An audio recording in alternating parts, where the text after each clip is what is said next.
নতুন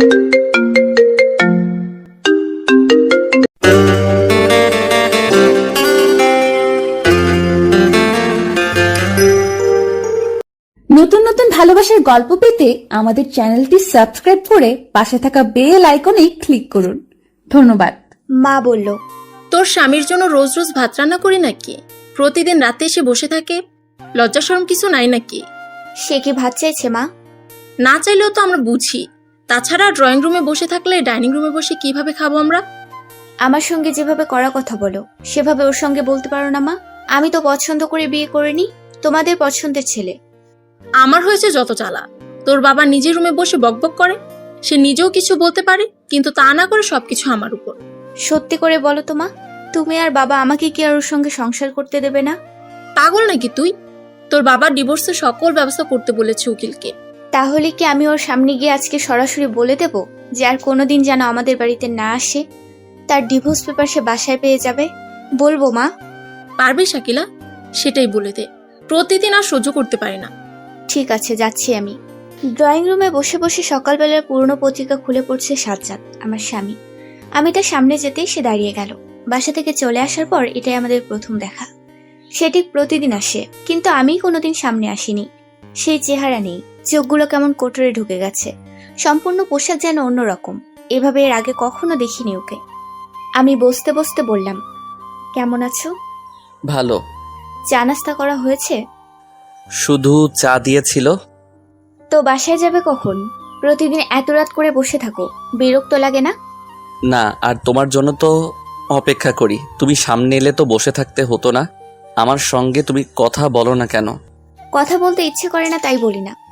তোমার নাম্বার বন্ধ করে রাখছো? হ্যাঁ, তাহলে বুঝতেই পারছো তোমার সঙ্গে কথা বলার কোনো ইচ্ছে নেই বলেই তো বন্ধ। আমার ভুল হয়ে গেছে।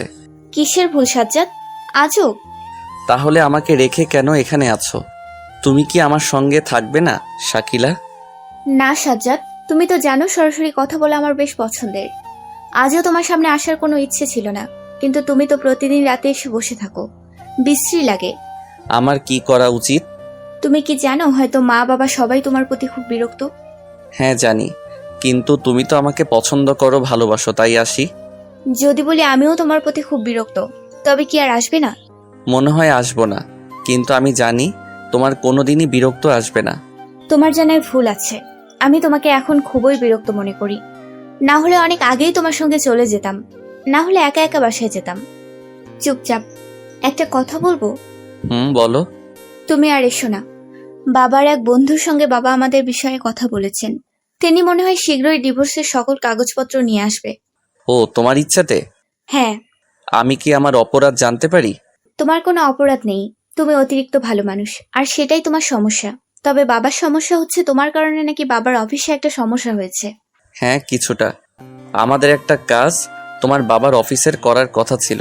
তাদের কাজের মান ভালো না, তাই আমি কাজটা অন্য কোম্পানিকে দিতে বলেছি, আমাদের স্যারকে। তোমার কি উচিত ছিল না বাবার কথা শোনা? কাজের সময় কাজ, বাসায় এলে শ্বশুর জামাই সম্পর্ক, তাই আগে কাজ। এটাই সমস্যা। যাই হোক, আমি তোমার কাজের প্রতি শ্রদ্ধা করি। তাহলে আমার সঙ্গে চলো। সেটা সম্ভব না, আগেই বলেছি। বাবার যেমন সমস্যা তার অফিসে, আমারও তেমন কিছু সমস্যা আছে বাসাতে, তবে বলতে চাই না। আচ্ছা ঠিক আছে। তুমি এখন চলে যাও, আর কোনোদিন আসার দরকার নেই। ভাত খেয়ে যাই? না, বাসায় গিয়ে খেও। তোমার জন্য এখানে অতিরিক্ত রান্না করা হয় না। তোমার জন্য তো হয়, সেখান থেকে না হয় একটু খেতে দিলে। সাজ্জাদ, অদ্ভুত কথাবার্তা সব। আচ্ছা সরি, এমনিতেই ফাইজলামো করেছি। তো ভালো থেকো সব সময়। সাজ্জাদ উঠে দাঁড়িয়ে গেল, দরজা খুলে একাই বের হয়ে গেল। আমি দরজা বন্ধ করার জন্য এগিয়ে গেলাম। পেছন থেকে ডাক দিয়ে বললাম, বাসায় রান্না করো নাকি হোটেলে খাও? সাজ্জাদ ঘুরে তাকালো, বলল, কোনোটাই না। হোটেলের খাবার সহ্য হয় না, আর বাসাতে কেন যেন রান্না করতে ইচ্ছে করে না। সারাদিন শুকনো খাবার খেয়ে চলে যায়, আর রাতে তো তোমাদের বাসায় খেতাম। আজ থেকে অন্য ব্যবস্থা করতে হবে। সাজ্জাদ সিঁড়ি বেয়ে নিচে চলে গেল। আমি দরজা বন্ধ করে নিজের রুমে চলে গেলাম। ঘন্টাখানিক পরে বাবার চিৎকার। রুম থেকে বের হলাম। বাবা বলল, ইচ্ছে করেই চাবি ফেলে গেছে, চাবি নিবার বাহানা ধরে আবার আসবে। বললাম, কি হয়েছে বাবা? সাজ্জাদ বাসার চাবি ফেলে গেছে মনে হয়। তাহলে চিৎকার করো কেন? এলে আবার দিয়ে দেবে, তাতেই তো হয়ে যায়। কোনো দরকার নেই, চাবি নিচে গিয়ে দারোয়ানের কাছে রেখে আসবো। সে এলে দারোয়ান তাকে চাবি দিয়ে দেবে। আমি চুপচাপ রুমে চলে গেলাম। বাবা চাবি নিয়ে নিচে চলে গেছে। অন্ধকার রুমের বেলকনিতে দাঁড়িয়ে জীবনের হিসাব মেলাতে লাগলাম। রাত 2টা। দরজা খুলে নিচে গেলাম। দারোয়ান কাকা বসে বসে ঝিমাচ্ছে। আমি তাকে ডাক দিতেই তিনি ধরফরিয়ে উঠলেন। কে কে কে? কাকা, আমি শাকিলা। ও তুমি? কাকা, আমার হাজবেন্ড এসেছিল। না, আসেনি এখনো। যদি আসে তাহলে তাকে চাবি দেওয়ার সময় বলবেন আগামীকাল সকালবেলা আমি বাসায় যাব। সে যেন সকালবেলা আমাকে নিতে আসে। বাসায় যেতে হবে না, রাস্তায় দাঁড়ালেই হবে। আচ্ছা। সকালবেলা মায়ের ডাকে ঘুম থেকে উঠে শুনি বাড়ির দারোয়ান কাকা আমাকে ডাকছে। আমি মনে মনে ভাবলাম যে সাজ্জাদ হয়তো চলে এসেছে আমাকে নিতে। নিশ্চয়ই সে নিচে দাঁড়িয়ে আছে আমার জন্য। কাপড় চোপড় টুকটাক রাতেই গুছিয়ে রেখেছি। কোনো রকমে হাত মুখ ধুয়ে ব্যাগ নিয়ে বের হলাম। মা অবাক হয়ে তাকিয়ে রইল। পেছন থেকে বারবার ডাকছে, আমি শুধু বললাম নিজের সিদ্ধান্তটা নিজে একটু নেব। নিচে এসে সবচেয়ে বড় ধাক্কা লেগেছে, সাজ্জাদ আসেনি। ভোরবেলা এসে একটা চিঠি রেখে গেছে। দারোয়ান কাকা সেটাই দেওয়ার জন্য আমার খোঁজ করছেন। তেমন কিছু লেখা নেই, শুধু লেখা আছে অনেক দিনের ইচ্ছে ছিল ব্যস্ত শহর ছেড়ে কোনো এক নদীর চরে কিংবা জঙ্গলে ঘুরে বেড়াবো। আর সে ইচ্ছে পূরণ করার উদ্দেশ্যে রওনা হলাম। বাসার সবকিছু তোমার নিজের হাতে গড়া, সেগুলো তুমি গ্রহণ করে নিও। একটাই আফসোস, তুমি কেন আমার সঙ্গে এমনটা করলে সেই উত্তরটা জানতে পারি নাই। মা আমার হাত ধরে বলল, আমি তো ইচ্ছে করে সাজ্জাদকে নির্লজ্জ বলিনি, রাগের মাথায় বলে ফেলেছি। তুই বাড়ি ছেড়ে যাস না শাকিলা, সাজ্জাদ ঠিকই ফিরে আসবে। আমি ঠান্ডা মাথায় বললাম, সে ফিরে আসুক বা না আসুক, আমি তোমাদের বাড়িতে আর এক মুহূর্তও থাকবো না মা। তোমার আর বাবার দিকে তাকিয়ে আমি ওর সঙ্গে অনেক খারাপ ব্যবহার করেছি। সেখানে একা একা কি করবি? তার চেয়ে বরং আমাদের সঙ্গে থাক, ও ফিরে এলে সবকিছু ঠিক হয়ে যাবে। মা, তুমি আমাকে এমন কোনো অনুরোধ করিও না যেটা রক্ষা করতে পারবো না। বাবা বাসায় এলে তাকে বলে দিও আমার বাসায় যেন ভুলেও না যায়। ভুল করে যদি রাস্তায় কোনোদিন দেখা হয়ে যায় সেদিন যেন মেয়ে বলে পরিচয় দিতে না আসে, কারণ সে কিছু বললেও আমি কিন্তু তাকে না চেনার ভান করেই এড়িয়ে যাব। এসব কি বলছিস তুই? নিজের মা বাবার সঙ্গে এসব কথা বলতে পারলি তুই? আমরা কি তোর কেউ না শাকিলা? ঠিক এই কথা মা, ঠিক এই কথা বলে সেদিন তুমি আর বাবা আমার মুখে তালা দিয়েছ। আমি সাজ্জাদের মতো একটা ছেলেকে বিনা কারণে অবহেলা আর অপমান করে চলে এসেছি। মা গো, আমার কি দোষ? সাজ্জাদের কি দোষ? তোর স্বামীর কোনো দোষ নেই। না নেই, আমার স্বামীর কোনো দোষ নেই। যত দোষ সব তোমার স্বামীর মা, তোমার স্বামীর সকল দোষ। শুধু মা বাবা বলে অন্যায় জেনেও সাজ্জাদকে আমি দূরে রাখতে গেলাম, কিন্তু আর না। যদি সারা জীবন ওই বাসায় একা একা পার করতে হয় তবু আর ফিরবো না। পাগল হয়ে গেছিস? কি বলিস এসব? ঠিকই বলছি, এগুলো অনেক আগেই বলার দরকার ছিল। মানুষ জাতি বড় অদ্ভুত মা, সঠিক সময়ে সঠিক কাজটা করতে চায় না, কিন্তু পরে সব হারিয়ে ব্যাঠিক সময়ে অনেক বাসনা ও যন্ত্রণা নিয়ে আফসোস করে। নিজের ব্যবহৃত সবকিছু নিয়ে বাড়ি ত্যাগ করে রাস্তায় বের হলাম। আমার ছোট বোন আমার সঙ্গে সঙ্গে রাস্তা পর্যন্ত এসেছে। একটা রিক্সার জন্য অপেক্ষা করছি। আমার বোনের নাম সুমনা। সুমনা আমার চেয়ে 2 বছরের ছোট। সুমনা বলল, আপু, আমি যদি মাঝে মাঝে তোমার সঙ্গে দেখা করতে যাই তাহলে আমাকেও কি পরিচয় দেবে না? তোর কথা আলাদা, তবে আমার কাছে গিয়ে কি করবি তুই? পড়াশোনা ভালো করে কর। আর তুই সব সময় মা বাবার কথা বিবেচনা করে কাজ করবি। হুট করে তাদের সিদ্ধান্ত মেনে নিয়ে পরে আমার মতো আফসোস করবি না। ঠিক আছে আপু, যদি আমার কোনো সিদ্ধান্ত নিতে বা বুঝতে সমস্যা হয় তাহলে তোমার সাথে আলাপ করব। কোনো দরকার নেই, তখন বাবা বলবে আমার বুদ্ধিতে তুইও বদলে গেছিস। আচ্ছা ঠিক আছে, আমি ভেবে নেব। এখন বাসায় যা। আপু, বল। আমার মন বলছে তুমি বাসায় গিয়ে দুলাভাইকে পাবে, গিয়ে দেখবে সে তোমার জন্য রান্না করে বসে অপেক্ষা করছে। কিন্তু বাসার সবগুলো চাবি তো আমার কাছে। সে নিশ্চয়ই নতুন চাবি বানিয়েছে, তোমাকে নেবার জন্য এমন বুদ্ধি করেছে। তাই যদি হয় তাহলে তোকে আমি বাসায় নিয়ে নিজের হাতে রান্না করে খাওয়াবো। সত্যি তো আপু? সত্যি সত্যি সত্যি। তাহলে দেরি না করে চলে যাও, গিয়ে দেখো তোমার জামাই তোমার জন্য অপেক্ষা করছে। বাসায় তালা ঝুলছে। সুমনার কথা শুনে আমি সত্যি সত্যি ধরে নিয়েছিলাম সাজ্জাদকে বাসায় পাবো। অনেকটা আশাহত হয়ে দরজা খুললাম। চারদিকে তাকিয়ে কেমন ফাঁকা ফাঁকা মনে হচ্ছে। সবকিছু খুব সুন্দর করে সাজানো আছে। সাজ্জাদ গোছালো জীবন পছন্দ করে। বিয়ের আগে থেকে সেই ফ্ল্যাট ভাড়া করে একা একা থাকতো। সাধারণ আনুষ্ঠানিকতা সম্পূর্ণ করে বিয়ের পরে যখন এ বাড়িতে এসেছিলাম সেদিন বেশ মুগ্ধ হয়েছিলাম। ভেবেছিলাম বিয়ের জন্য হয়তো এতটা সাজানো, কিন্তু এরপর ঠিক যতগুলো দিন পেরিয়ে গেছে তার মধ্যে কোনোদিনও অগোছালো দেখিনি। রান্নাঘরে গিয়ে চুলো ধরিয়ে চায়ের জন্য গরম পানি দিলাম। বাসার প্রতিটি রুমের মধ্যে হাঁটলাম, কেমন ছমছম করছে। এর আগেও এভাবে ফাঁকা বাসায় একা একা দিনের পর দিন পার করেছি, তখনও খারাপ লাগতো, কিন্তু দিন শেষে সাজ্জাদ বাসায় ফিরবে এই কথাটা মনের মধ্যে গাঁথা ছিল। চায়ের কাপ নিয়ে বেলকনিতে বসে আছি, হাতের মধ্যে সাজ্জাদের লেখা সেই চিঠি। চিঠির শেষের কথাটা যেন বারবার প্রশ্ন করে আমাকে। সাজ্জাদ বলেছে, তুমি কেন এমন করলে সেটাই জানতে পারলাম না। রুমের মধ্যে গিয়ে হঠাৎ করে নজরে গেল সাজ্জাদের অফিস আইডি কার্ড যেখানে রাখতো সেখানে কার্ড নেই। আমাদের বিবাহিত সংসার জীবনে কোনোদিন সাজ্জাদকে আয়নার সামনে ছাড়া কার্ড রাখতে দেখিনি। বাসা থেকে বের হলাম, গন্তব্য সাজ্জাদের অফিস। সেখানে গিয়ে খোঁজ নিতে হবে, যেহেতু অফিসের আইডি কার্ডটি বাসায় নেই। অফিসে গিয়ে গেট দিয়ে ঢুকতেই সিকিউরিটিকে জিজ্ঞেস করলাম, লোকটাকে আমি চিনি, তার মেয়ের বিয়ের সময় সাজ্জাদের সঙ্গে আমি তার বাসায় গিয়েছিলাম। আঙ্কেল কেমন আছেন? আলহামদুলিল্লাহ ভালো মা। আপনি সাজ্জাদ স্যারের বউ না? জি আঙ্কেল। আঙ্কেল সাজ্জাদ কি অফিসে? হ্যাঁ এসেছিল, ঘন্টাখানিক আগে বের হয়ে গেছে। বলেন কি, আবার কখন আসবে? জানি না, তিনি তো অনেক সময় এভাবে চলে যায়, কখন দেরিতে আসে আবার কখনো তাড়াতাড়ি। ভেতরে গেলে জানতে পারবো। সজীব ভাই কি অফিসে আছে? হ্যাঁ সজীব স্যার আছে। ঠিক আছে, আমি যাচ্ছি তাহলে। সাজ্জাদের অফিসের মধ্যে সবচেয়ে ভালো বন্ধু হচ্ছে সজীব ভাই। দুজনে একই সেকশনে কাজ করে। তিনি প্রায়ই সাজ্জাদের সঙ্গে আমাদের বাসায় যেতেন। তার গ্রামের বাড়ি বাগেরহাট। আরে ভাবি, আপনি অসুস্থ শরীর নিয়ে কেন কষ্ট করতে গেলেন? আমি তো ছুটির পরে আপনার বাসায় গিয়ে আপনার পার্সেল দিয়ে আসতাম। আমি অবাক হলাম, মনে মনে ভাবলাম, কিসের পার্সেল, কে দিয়েছে? বললাম, সাজ্জাদ কোথায় সজীব ভাই? মানে কি ভাবি? সাজ্জাদ বলল সাজ্জাদের কোন আত্মীয় নাকি অসুস্থ, তাই সেখানে যাবে। ফিরতে 2 দিন দেরি হবে, আর আপনি নাকি তার সব কিছু জানেন। আপনি অসুস্থ তাই আপনাকে নিয়ে যেতে পারছে না। আমি তখন এক এক করে বিগত দিনের সবকিছু সজীব ভাইকে বললাম। সব শুনে তিনি আমার দিকে অবাক হয়ে তাকিয়ে রইলেন। মনে হয় তিনি বিশ্বাস করতে পারছেন না, কারণ সাজ্জাদ যেহেতু তার খুব ভালো বন্ধু, তাই এই বিষয়গুলো অন্তত তার সঙ্গে শেয়ার করবে এটাই তার ধারণা ছিল। সজীব ভাই বলল, ভাবি, আমি যদি একটু হলেও বুঝতে পারতাম তাহলে কোনো দিনই তাকে যেতে দিতাম না। আপনি বলেন না ওকে কোথায় পাওয়া যাবে?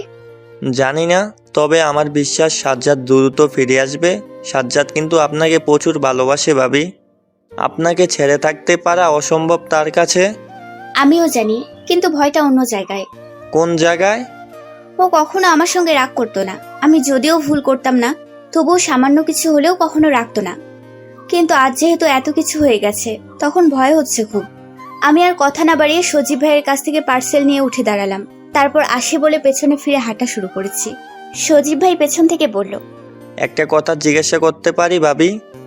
আমি ঘাড় ফিরিয়ে মুখে কিছু না বলে তার দিকে জিজ্ঞাসা দৃষ্টিতে তাকিয়ে রইলাম। আপনিও তো সাজ্জাদকে খুব ভালোবাসতেন তাই না? আমি দীর্ঘশ্বাস ছেড়ে বললাম, হ্যাঁ। তাহলে আপনি কেন বদলে গেলেন?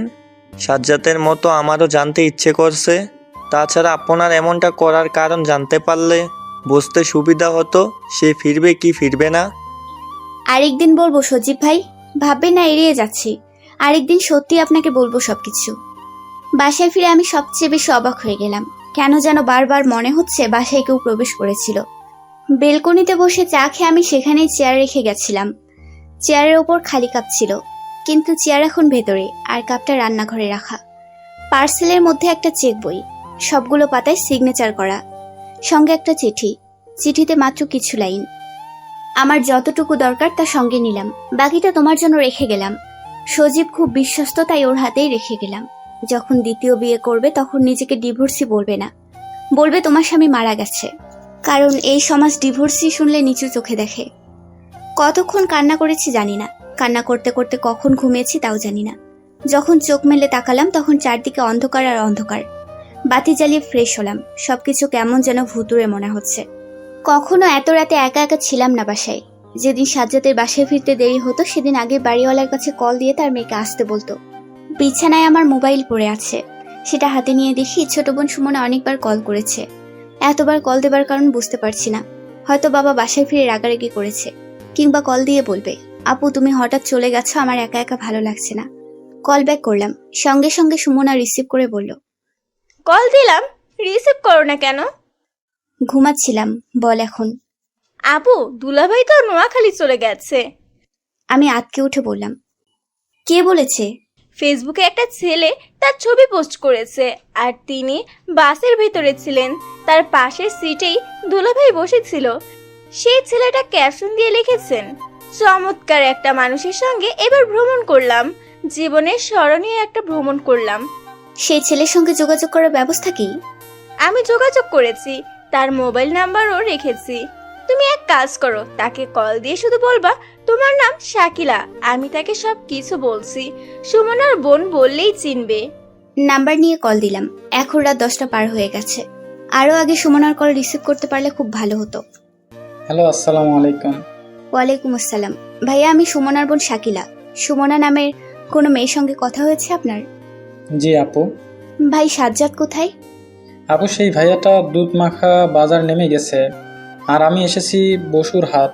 বাস থেকে নামার কিছুক্ষণ পরেই আপনার বোনের সঙ্গে আমার কথা হয়েছে। আরেকটু আগে যদি কথা হতো তাহলে তো তাকে আমি অনুসরণ করতাম বা বিভিন্ন অজুহাতে নিজের বাসায় নিয়ে আসতাম। আমি তো ভাই নোয়াখালী কখনো যাইনি, তাই কিছু চিনি না। সেখানে সে কোথায় কার বাসায় যাবে সেগুলো কিছু বলেছে? বলল তার অনেক আগের পরিচিত কে যেন আছে, তার সঙ্গে দেখা করে তিনি আবার নাকি ভোলাচর ফ্যাশন চলে যাবেন, তারপর সেখান থেকে চলে যাবেন মনপুরা দ্বীপে। আপনি কি জানেন সাজ্জাদ কোন গ্রামে যাবে বা কোন এলাকায়? মোহাম্মদপুর নগর গ্রাম, এতটুকুই জিজ্ঞেস করেছে। প্রয়োজন নেই, তাই আর বিস্তারিত কিছু জানতে চাইনি। আমি যদি কালকে সকালে উঠে নোয়াখালীতে আসি, তাহলে আপনি কি আমাকে একটু সাহায্য করতে পারবেন ভাই? জি আপু, চেষ্টা করব, কিন্তু অপরিচিত এখানে আপনি একা একা আসতে পারবেন? আমি আমার পরিচিত কোনো বন্ধু নিয়ে আসবো, না হলে আমার বোনকে সাথে নিয়ে আসবো। ঠিক আছে, চলে আসুন। আমি যতদূর পারি সেই ভাইয়াকে খুঁজে বের করতে চেষ্টা করব। আচ্ছা ঠিক আছে ভাই। রান্নাঘরের মধ্যে বিশাল একটা শব্দ হলো। সমস্ত ফ্ল্যাট কাঁপিয়ে আওয়াজ শোনা গেল। রাতের এই নিস্তব্ধ পরিবেশে কেমন যেন ভয় লাগতে লাগলো। রান্নাঘরের দিকে এগিয়ে গেলাম। একটা কালো বিড়াল দৌড়ে বের হয়ে গেল। আশ্চর্য, এখন এই বিড়াল কিভাবে এসেছে? সাজ্জাদের বন্ধু সজীব ভাইকে কল দিলাম। এত রাতে বিরক্ত করতাম না, কিন্তু যেহেতু তিনি বিয়ে করেননি তাই সমস্যা হবে না। কেননা তার বিয়ে হলে এত রাতে একটা মেয়ে হয়ে কল দিতে সাহস পেতাম না। আসসালামু আলাইকুম ভাবি।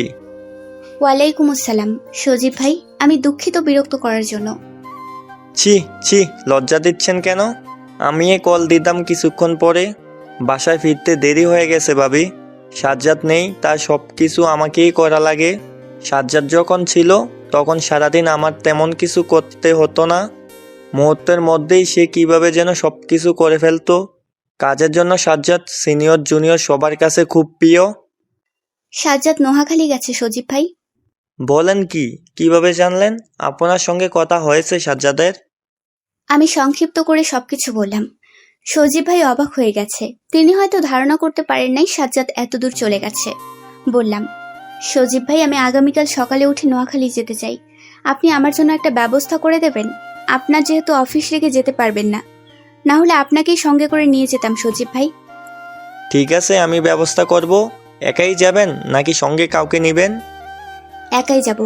কতদিন কি লাগে তা তো জানি না, আর সেখানে যদি কোনো সমস্যা হয়, তাই যা কিছু হোক সেটা আমি একাই ভোগ করতে চাই, কাউকে নেব না। ঠিক আছে, সমস্যা হলে আমি তো আছি। কোনো বিপদ হলে সঙ্গে সঙ্গে আমাকে জানাবেন। কল দিয়ে বিছানায় বসে ভাবছি, আজকের রাতটা পার করতে কতটা কষ্ট হবে জানি না। অপেক্ষার রাত হয়তো অনেক দীর্ঘ হয়, কিন্তু সেই অপেক্ষার অবসান ঘটিয়ে যদি ভালো কিছু পাওয়া যায় তবে আফসোস থাকে না। মোবাইলে সুমনা কল দিয়েছে। আপু, অনেকক্ষণ ধরে তোমার নাম্বার ব্যস্ত পাচ্ছি কেন? কি করো তুমি? সেই নোয়াখালীতে কথা বললাম, তারপর তো দুলাভাইয়ের বন্ধুর সঙ্গে কথা বললাম। আপু, বাসে তো বিশাল কাণ্ড। বাবা বাসে এসে দেখে তুমি বাসায় নেই। তারপর যখন তোমার চলে যাবার কথা শুনেছে তখন সঙ্গে সঙ্গে রাগ করে চলে গেছে তোমার বাসার দিকে।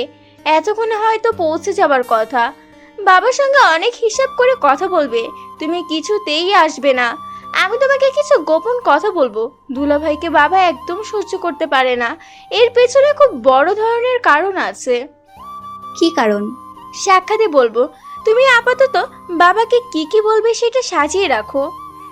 আচ্ছা। কল কাটতেই কলিং বেল বেজে উঠল। দরজার ছিদ্র দিয়ে বাবাকে দাঁড়িয়ে থাকতে দেখে আমি আস্তে আস্তে দরজা খুলে দিলাম। রুমের মধ্যে প্রবেশ করেই বাবা বলল, এসব কি ধরনের আচরণ শাকিলা? নিজে যা ইচ্ছা তাই শুরু করেছো। বাবা, উত্তেজিত হবার মতো কিছু হয়নি। আমার বাসায় আসার ব্যাপারে তোমাকে নিষেধ করেছি। মা তোমাকে বলেনি কিছু? তুই নিষেধ করলে শুনবো নাকি? আমি তোকে জন্ম দিয়েছি নাকি তুই আমাকে জন্ম দিয়েছিস? বাবা, তুমি কিন্তু স্বাভাবিকভাবে কথা বলছো না। আমি কোথাও যাব না। তুমি নিজের রাগ নিয়ন্ত্রণ করে এখান থেকে চলে যাও, না হলে। না হলে কি? তুই জানিস তোদের ডিভোর্সের সবকিছু ঠিক করা হয়েছে। সাজ্জাদের মতো এক ছোট লোকের চেয়ে অনেক ভালো পরিবারে তোর বিয়ের কোথাও চলছে অলরেডি। আমি সামান্য হাসলাম। হাসলি কেন? মজা লাগে আমার কথা? আমার যে অপমান হবে সেটা উপভোগ করতে খুব মজা লাগবে, তাই না? বাবা শোনো, কোথাও কেউ নেই। উপন্যাসের মধ্যে মুনা তার মামাতো বোন বকুলকে একবার বলেছিল, পৃথিবীতে অনেক খারাপ পুরুষ আছে, কিন্তু একটাও খারাপ বাবা নেই। তো কি হয়েছে? তুমি নিজেই নিজের বিবেকের কাছে প্রশ্ন করে দেখো তো, পৃথিবীতে যদি ভালো বাবাদের লিস্ট করা হয় তাহলে সেখানে তোমার নাম পাবে?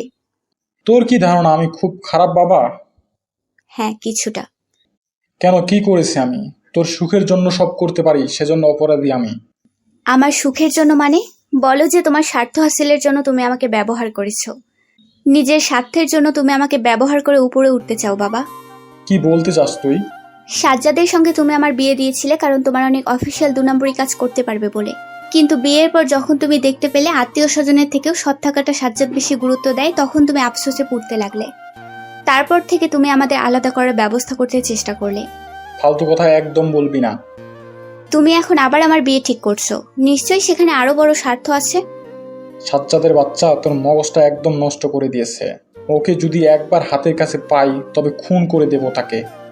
সাজ্জাদের বাচ্চা নাই, সাজ্জাদের কিন্তু এখনো বাচ্চা হয়নি। যদি হয় তাহলে তুমিও নানা হতে পারবে। রাগে শরীর জ্বলছে, তুই মজা নিস? মোটেও না, সত্যি বললাম। আমিও সত্যিই বলছি।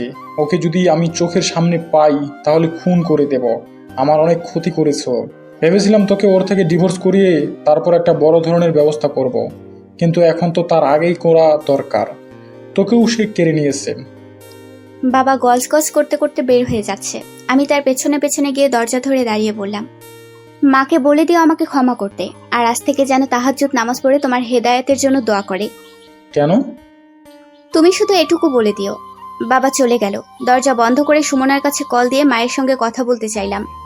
মা বলল, কি ব্যাপার মা শাকিলা, তোর বাবা গেছে তোর ওখানে? হ্যাঁ এসেছিল, আবার চলে গেছে। তোমাকে একটা কথা বলতে চাই মা। কি কথা? 5 ওয়াক্ত নামাজ ও শেষ রাতে তাহাজ্জুদ পড়ে আল্লাহর কাছে দোয়া করো যেন সাজ্জাদের কোনো ক্ষতি না হয়। কেন, কি হয়েছে জামাইয়ের? কিছু হয়নি, তবে তোমার স্বামী মানে আমার জন্মদাতা বাবা ওকে মেরে ফেলার হুমকি দিয়ে গেছে। বলিস কি? আমি বলেছিলাম তোর বাবার কথা শোন, এখন আবার আগুন জ্বলবে। মা তুমি শুধু তোমার স্বামীকে বোঝাও, না হলে সাজ্জাদের যদি কোনো কিছু হয়ে যায় তাহলে কিন্তু আমিও কাউকে ছাড়বো না। আল্লাহ না করুক সাজ্জাদের কিছু হলে আমার মা বাবার জন্য আমি 2 ধরনের সাদা কাপড়ের ব্যবস্থা করব। মানে কি শাকিলা? মানে খুব সহজ মা, বাবার জন্য সাদা কাফনের কাপড় আর তোমার জন্য সাদা বিধবা শাড়ি। শাকিলা, পাগল হয়ে গেছো? চিৎকার করে লাভ নেই মা। সেদিন তুমি মা হয়ে আমার পা ধরে কেঁদেছিলে বলেই এতদিন অনেক কিছু অন্যায় জেনেও চুপচাপ ছিলাম। কিন্তু মা, এভাবে চুপচাপ থাকলে দিন দিন অপরাধ আর পাপের বোঝা শুধু বাড়বে। তার চেয়ে বরং এবার সবকিছুর নিষ্পত্তি হোক। হয় তোমার স্বামী সব অপরাধ জিতবে, না হয় আমি হেরে গিয়ে পৃথিবী থেকে হারাবো, কিন্তু এর শেষ দেখতে চাই। শাকিলা, আমাকে নয়, আল্লাহকে ডাকো। সকালবেলা সাজ্জাদের কিছু ছবি পাঠিয়ে দিলাম সেই ছেলেটার কাছে। ছেলেটা নিজেই সকালে আমাকে কল দিয়ে বলল, আপু আপনি চাইলে আমি আজকেই চেষ্টা করে তাকে খুঁজে বের করি। আপনি ঢাকা থেকে আসুন, আমি তার মধ্যে দুধমাখা বাজারে গিয়ে সবার সঙ্গে জিজ্ঞেস করি। বললাম, না ভাই, এতটা কষ্ট করতে হবে না। আপনি এমনিতে অনেক উপকার করেছেন। আমি একটু পরে রওনা দেব, সেখানে গেলে আমি আপনাকে স্মরণ করব। সমস্যা নেই আপু, গতকাল রাতে আপনার সঙ্গে কথা হওয়ার পরে আপনার ছোট বোনের সঙ্গে আমি আবার কথা বলেছিলাম। আপনি ভাইয়াকে খুব ভালোবাসেন। ভাইয়ার সঙ্গে কথা বলে বুঝতে পারছি সেও আপনাকে অনেক ভালোবাসে। কিন্তু একজনের সামান্য অবহেলা আর তার জন্য অন্যজনের একরাশ অভিমানে একটা সম্পর্ক শেষ হয়ে যাবে, এটা কিভাবে সহ্য করব? আমার বোন আপনার কাছে সবকিছু বলেছে তাই না? জি আপু, আপনার বোনকে কিছু বলবেন না দয়া করে, কারণ কারো ব্যক্তিগত বিষয়ে অপরিচিত হয়ে এভাবে শোনা ঠিক না। আমি কোথায় গিয়ে নামলে আপনার সঙ্গে দেখা করতে পারবো? আপনি বসুরহাটের টিকিট সংগ্রহ করবেন আর সেখানেই নামবেন। আপনার সঙ্গে আর কে কে আসবে? হয়তো আমি একাই যাব, সঙ্গে কাউকে নিতে চাই না, ব্যক্তিগত সমস্যা আছে। কোনো সমস্যা নেই, ছোট ভাইয়ের উপর বিশ্বাস করে চলে আসুন। আমি গতকাল রাতেই আমার মা বাবার কাছে আপনাদের সব কিছু বলছি। তারা খুব আফসোস করেছেন। আপনি সরাসরি আমার বাড়িতে আসতে পারবেন। সেটা হবে না ভাই, আমি কারো বাসায় যেতে চাই না। ভালো কোনো হোটেল কিংবা ওকে খুঁজে না পেলে আবার সঙ্গে সঙ্গে বাসায় ফিরে আসবো। আচ্ছা, আগে আসুন, তারপর দেখা যাবে। হয়তো অপরিচিত তাই বিশ্বাস করতে পারছেন না। সত্যি বলতে আপনার বোনের কাছে শুনে যতটা বুঝতে পারছি তাতে মনে হচ্ছে আপনি আমার একমাত্র বড় আপুর বয়সী। আমার আপুরও বিয়ে হয়েছিল, কিন্তু সাংসারিক ঝামেলা ছিল খুব। মাত্র 19 দিন আগে আমার আপু মারা গেছে। কি হয়েছিল তার? যদি দেখা হয় আর আপনার হাতে সময় থাকে তাহলে সব কিছু বলবো। আপনি সাবধানে আসেন, আমি আপনার অপেক্ষায় রইলাম। আর এখনই দুধমুখা বাজারে গিয়ে খোঁজ নিব।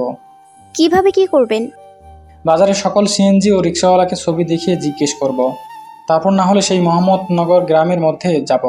একটা সুস্থ মানুষ অবশ্যই পাওয়া যাবে।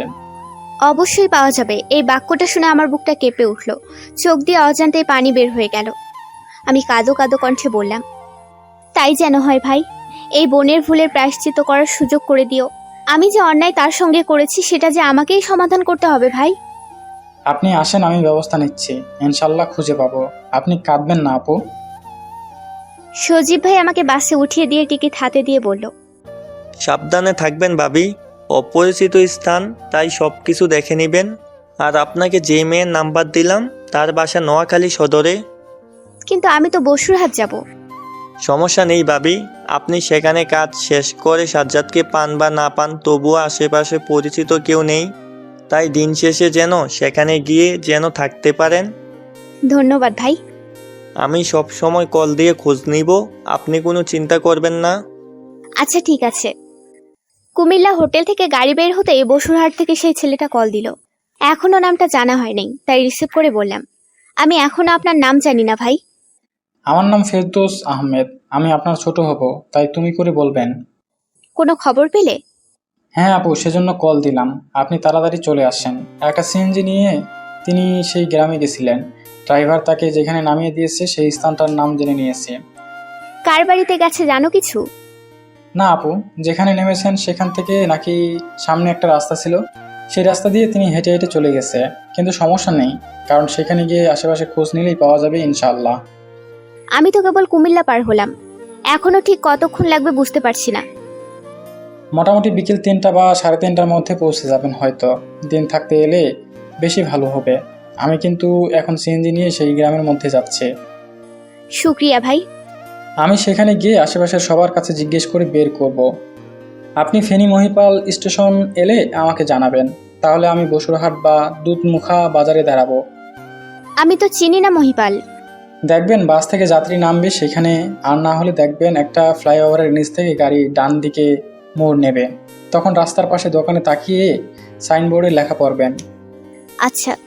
3:30 আমি বসুরহাট বাস টার্মিনালে বাস থেকে নামলাম। আমি বাস থেকে নামতেই কালো শার্ট পরিহিত একটা ছেলে আমার সামনে এসে জিজ্ঞেস করলো, আপনি শাকিলা আপু, তাই না? হ্যাঁ, তুমি ফেরদৌস? জি আপু, আসুন আমার সঙ্গে। ফেরদৌস তার বাইক স্টার্ট দিল। আমি সামান্য কৌতূহল বোধ করলাম। তখন সে বলেছিল যে সিএনজি নিয়ে সে গ্রামের মধ্যে যাচ্ছে, তাহলে বাইক নিয়ে গেল না কেন? আপু, সাজ্জাদ ভাই যে বাড়িতে গেছে সেই বাড়ি আমি খুঁজে বের করেছি। সত্যি বলছো? এতক্ষণ কল দিয়ে বলনি কেন? কারণ সাজ্জাদ ভাই নেই, তিনি নাকি সকালবেলা চলে গেছে। আপনাকে বললে কষ্ট পাবেন বা আশাহত হবেন, তাই বলিনি। তবে আমার বারবার মনে হচ্ছে সাজ্জাদ ভাই ওই বাড়িতে আছে। কেন? কারণ সবার আচরণ কেমন যেন মনে হলো, আর আমি তার বিষয়ে কিছু জিজ্ঞেস করতেই তারা কেন যেন উত্তর দিতে চায় না। যেমন জিজ্ঞেস করেছি তাদের সঙ্গে কিসের সম্পর্ক তার। কি বললেন তারা? ইনিয়ে বিনিয়ে অনেক কিছু বললেন, যার কিছু পরিষ্কার বুঝতে পারিনি। বাইক থামলো। আমরা দাঁড়িয়ে আছি কোম্পানিগঞ্জ থানার সামনে, নোয়াখালী। বললাম, এখানে কেন ফেরদৌস? আপনি একটা জিডি করবেন। আমার বড় মামা এখানের দারোগা। যদিও আমার পারিবারিকভাবে তাদের সাথে সম্পর্ক ভালো না, তবে মামা আমাকে আদর করে খুব। তার কাছে গিয়ে জিডি করতে হবে। সাজ্জাদ ভাইয়ের ছবি দেবেন, আর আপনি তাকে খুঁজতে এসেছেন তার নিশ্চয়তা। মানে আপনার যদি কোনো সমস্যা হয় তাহলে যেন সবকিছু পুলিশের জানা থাকে। অনেকটা অপ্রমাণিত হলাম। ছেলেটাকে সামান্য অবিশ্বাস করাতে হয়তো এমনটা করেছে। চুপচাপ কথা না বলে সবকিছু ঠিকমতো গুছিয়ে আমরা বের হলাম। আমাদের সঙ্গে ফেরদৌসের দারোগা মামা নিজের বাইক নিয়ে যাচ্ছেন। এভাবে সম্পূর্ণ অপরিচিত কাউকে কেউ সাহায্য করতে পারে সেটা জানা ছিল না। বাইক চলছে। ফেরদৌস বলল, আমি আপনার জন্য এত কিছু কেন করছি জানেন আপু? কেন? আমার আপুটা মৃত্যুর আগে বারবার আমার কাছে সাহায্য চেয়েছিল, কিন্তু আপুর জীবনটা ছিল এমনই, তাই সিরিয়াস নেইনি। কিন্তু যখন জানতে পেরেছি আপু মারা গেছে, তখন সব কিছু যেন নিজের ঘাড়ে অপরাধ চাপা পড়ল। সাজ্জাদ সত্যি সত্যি নেই। দারোগার হুমকিতে তারা সবাই ভয় পেয়ে গেল। বাড়িটা দেখে বোঝা যাচ্ছে এরা অত্যন্ত গরিব। আমি তাদের অভয় দিয়ে বললাম, আমি সাজ্জাদের স্ত্রী। সাজ্জাদ রাগ করে ঢাকা থেকে চলে এসেছে। ওকে খুঁজে বের করা আমার জন্য জীবনের সবচেয়ে বড় কাজ এই মুহূর্তে। এক মহিলা বললেন, মা, সত্যিই বলছি, সাজ্জাদ চলে গেছে। সকালবেলা উঠেই সে চলে গেছে। কোথায় যাবে কিছু জানেন? বলছিল আবার ঢাকা চলে যাবে। কি, ঢাকায়? হ্যাঁ। আপনার সঙ্গে ওর পরিচয় কিভাবে? সাজ্জাদ যখন ছোট একটা চাকরি করত, তখন সে একটা সাহেবের ছেলের প্রাইভেটে পড়াতো। সেই বাসায় আমি কাজ করতাম, আর সেখান থেকেই আমাদের পরিচয়। আশ্চর্য। আমার মেয়েটা পরীক্ষা ভালোই পাশ করেছিল। তখন তাকে বলেছিলাম, সে বলেছিল একদিন গ্রামে বাড়িতে এসে আমার মেয়ের সঙ্গে দেখা করে যাবে। আমার কাছ থেকে খুব আগ্রহ করে ঠিকানাটা লিখে নিয়েছিল। ভেবেছিলাম সে কখনো আসবে না, কিন্তু 3-4 বছর পরও হঠাৎ গতকাল রাতেই যখন এসেছে, তখন অবাক হয়ে গেছে। আমার আর তেমন কিছু জানার ছিল না। আমি ফেরদৌসের সঙ্গে ক্লান্ত শরীরে তাদের বাসার দিকে রওনা দিলাম। দারোগা সাহেব বললেন, কোনো সমস্যা নেই, আপনি আজকে রাতটা থেকে কালকে সকালে উঠে ঢাকায় চলে যাবেন।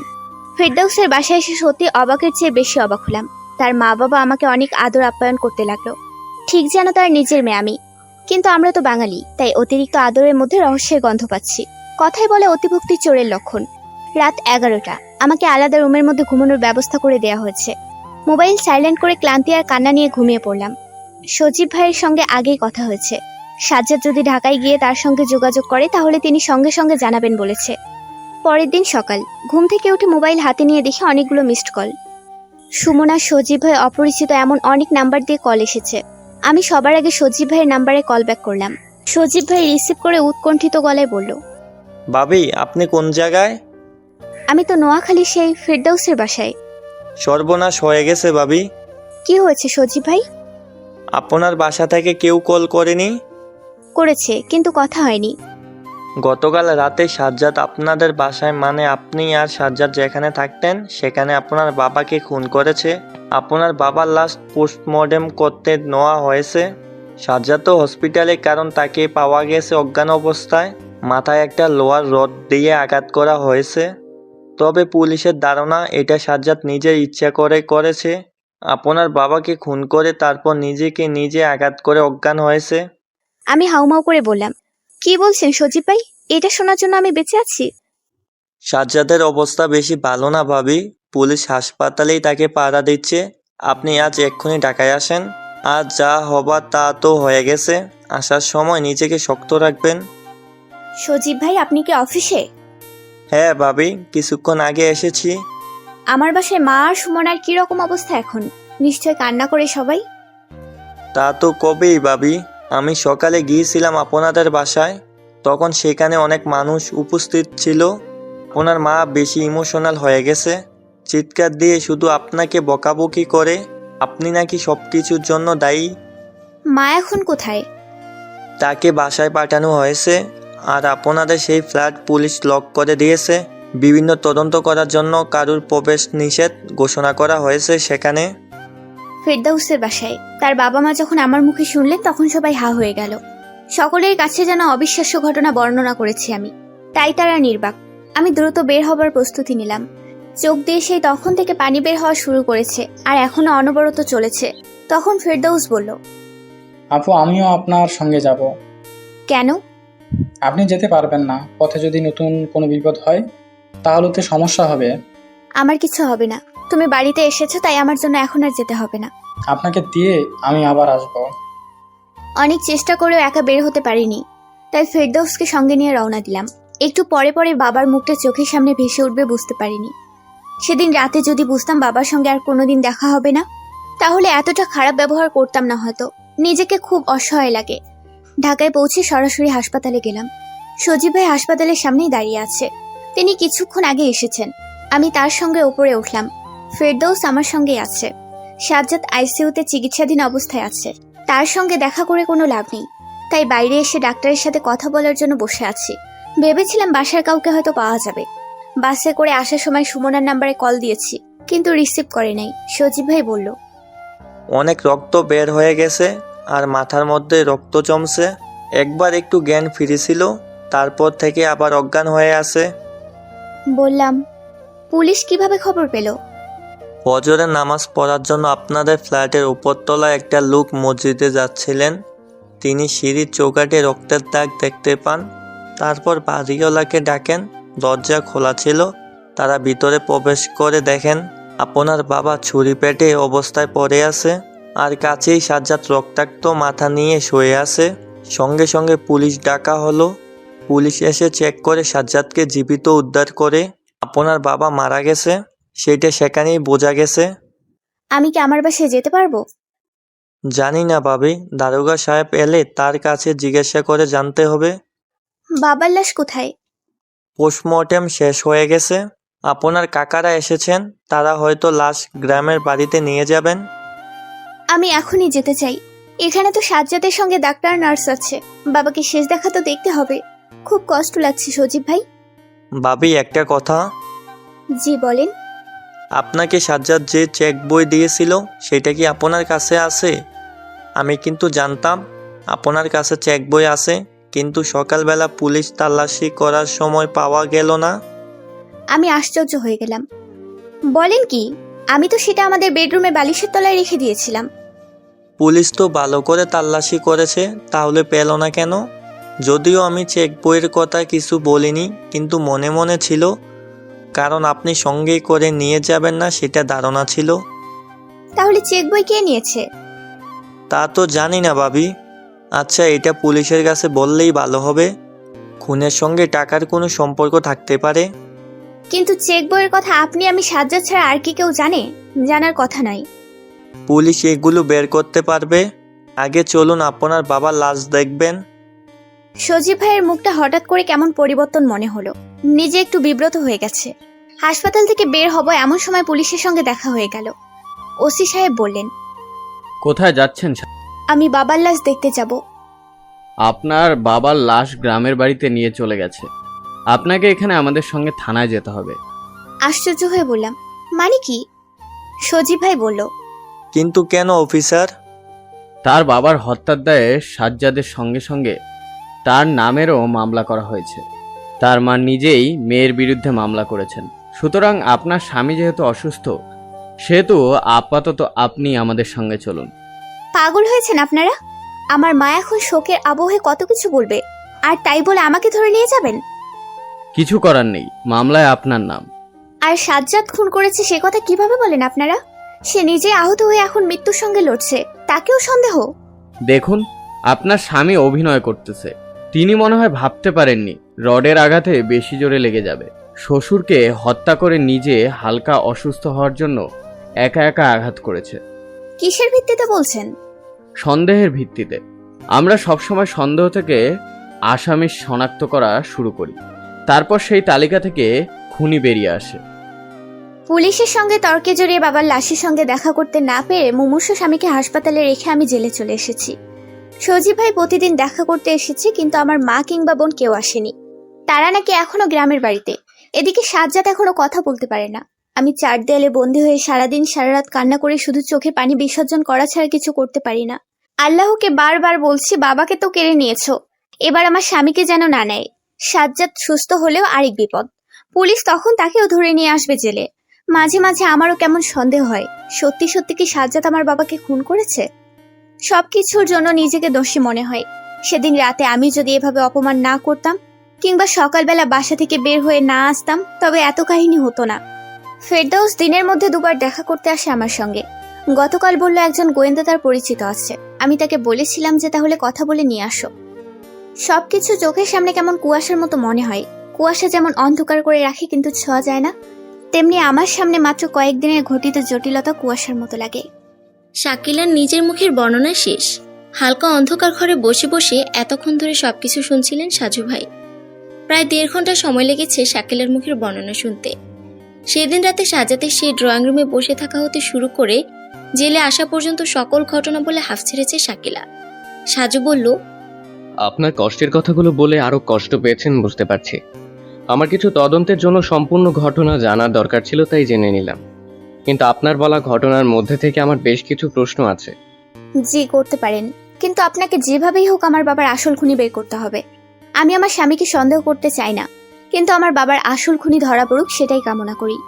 প্রথম প্রশ্ন, আপনি বলেছেন আপনার বাসায় ব্যালকনিতে চেয়ার ও চায়ের কাপ কেউ মনে হয় রান্নাঘরে রেখেছে, এটা কি সত্যি? জি, আমি অবাক খুব। পুলিশের কাছে আপনার যে ব্যাগ জমা আছে সেখানে আপনার বাসার চাবি পাওয়া গেছে। সেখানে আছে 2টো চাবি। সচরাচর একটা তালা ব্যবহারে 3টা চাবি থাকে। আমাদেরও 3টা চাবি ছিল। তাহলে আরেকটি চাবি কোথায়? আমি তো জানি না, সাজ্জাদ যখন চাবি রেখে গেছে তখন তো 3টে চাবি ছিল। বুঝতে পারছি, আমি সেটা বের করে নেব বা চেষ্টা করব। দ্বিতীয় প্রশ্ন, ফেরদৌসের মা বাবার কোনো ঘটনা আপনি আমাকে বলেননি, আর সে তার বোনের কোনো কাহিনী কি বলেছিল? জি বলেছিল। আচ্ছা, সেটাও ফেরদৌসের কাছে জিজ্ঞেস করে জেনে নেব। আপনার স্বামী চেক বই দিয়েছিল, সেখানে মোট কত টাকা ছিল? সব মিলিয়ে 20 লাখ টাকা হতে পারে, আসলে ততটা পরিষ্কার মনে নেই। তৃতীয় প্রশ্ন, আপনার বিয়ের আগে থেকে পছন্দ করে, খুব বেশি পছন্দ করে এমন কেউ আছে? হ্যাঁ, সানোয়ার হোসেন আমার বন্ধু। সজীব সাহেবকে আপনার কেমন মনে হয়? তিনিও যে আপনাকে মনে মনে পছন্দ করে, সেটা কখনো বুঝতে পেরেছেন আপনি? কই না তো, কি বলেন? আচ্ছা বাদ দেন, আপনি সবখানে থাকবেন, আর দরকার হলে আবার আসবো। আমার মায়ের সঙ্গে একটু দেখা করবেন, আর তাকে বোঝাবেন সাজু ভাই। জি অবশ্যই। ওসি সাহেবের সঙ্গে কথা বলে থানা থেকে বের হয়ে গেল সাজু। ফেরদৌস ও সাজ্জাদের বন্ধু সজীব সাহেব। ফেরদৌসকে সামনে হাঁটতে বলে সাজু একা একা সজীব সাহেবকে বলল, আপনার কাউকে সন্দেহ হয়? না সাজু ভাই, ব্যক্তিগত ঝামেলা নিয়ে সাজ্জাদ কোনোদিন কিছু বলে নাই। আপনি আর সাজ্জাদ সাহেব দুজন মিলে যে অনলাইনে ছোট একটা বিজনেস করেন, সেটা কেমন চলছে এখন? সাজ্জাদ অসুস্থ, এদিকেই পুলিশের ঝামেলা, সময় দিতে পারছেন তো? আপনি কিভাবে জানেন? আমি আপনাদের ক্ষুদ্র ক্রেতা, সেখানে আমি আপনাদের 2 বন্ধুর এক লাইভ ভিডিও দেখেছি। ও আচ্ছা, চলছে মোটামুটি। মাঝে মাঝে আমরা সিনেমার মধ্যে দেখি 2 বন্ধু একসঙ্গে ব্যবসা করে। হঠাৎ করে দুজনের মধ্যে একজনের মনের মধ্যে শয়তান বাসা বাঁধে এবং অপর বন্ধুকে সরানোর পরিকল্পনা করে। এমন কোনো সিনেমা দেখেছেন? জি জি। এমন করছেন কেন? না দেখলে তো কোনো অপরাধে নেই, তাই না? দেখা হয়নি তেমন, মনে নেই। শাকিলাকে আগে থেকে চিনতেন? কই না তো, বিয়ের সময় প্রথম দেখলাম। আমি খুব দ্রুত কিছু তথ্য বের করেছি সাজ্জাদ, শাকিলা ও আপনার ব্যাপারে। বাকিদের সবকিছু আস্তে আস্তে বের করব। তবে আমার স্বল্প সময় বের করা তথ্য অনুযায়ী আপনি শাকিলাকে আগে থেকে চিনতেন। কে বলেছে আপনাকে? এই বিষয়ে আগামী পরশু আপনার সঙ্গে কথা হবে আমার। আজকে আমি যাই। আপনি কি আমাকে সন্দেহ করেন? কি জানি ভাই, তথ্য অনুযায়ী যাকে যেটা বলা দরকার সেটাই বলি। তাতে যদি সন্দেহের তালিকা মনে হয় তাহলে তাই। আমি সাজ্জাদের সবচেয়ে ভালো বন্ধু। আমি ওসি সাহেবকে বলে দিয়েছি আপনাকে আর হাসপাতালে প্রবেশ করতে দেওয়া হবে না। শাকিলা যখন তার বাবাকে খুন করার হুমকি দেয়, তার আগে আপনাদের মধ্যে ঠিক কি কথা হয়েছে জানতে পারি? প্রশ্ন করে উত্তরের অপেক্ষায় তাকিয়ে আছে সাজু। তার পাশে বসে আছে তার বন্ধু রামিসা। শাকিলার মা বললেন, সাজ্জাদের সঙ্গে সম্পর্ক আমরা রাখতে চাচ্ছিলাম না। শাকিলা নিজেও যেতে চায়নি, তাই ওর বাবা তার উকিল বন্ধুর সঙ্গে কথা বলে। কিন্তু হঠাৎ করে যে শাকিলা মতামত পরিবর্তন করে, তখন তার বাবা রেগে যায়।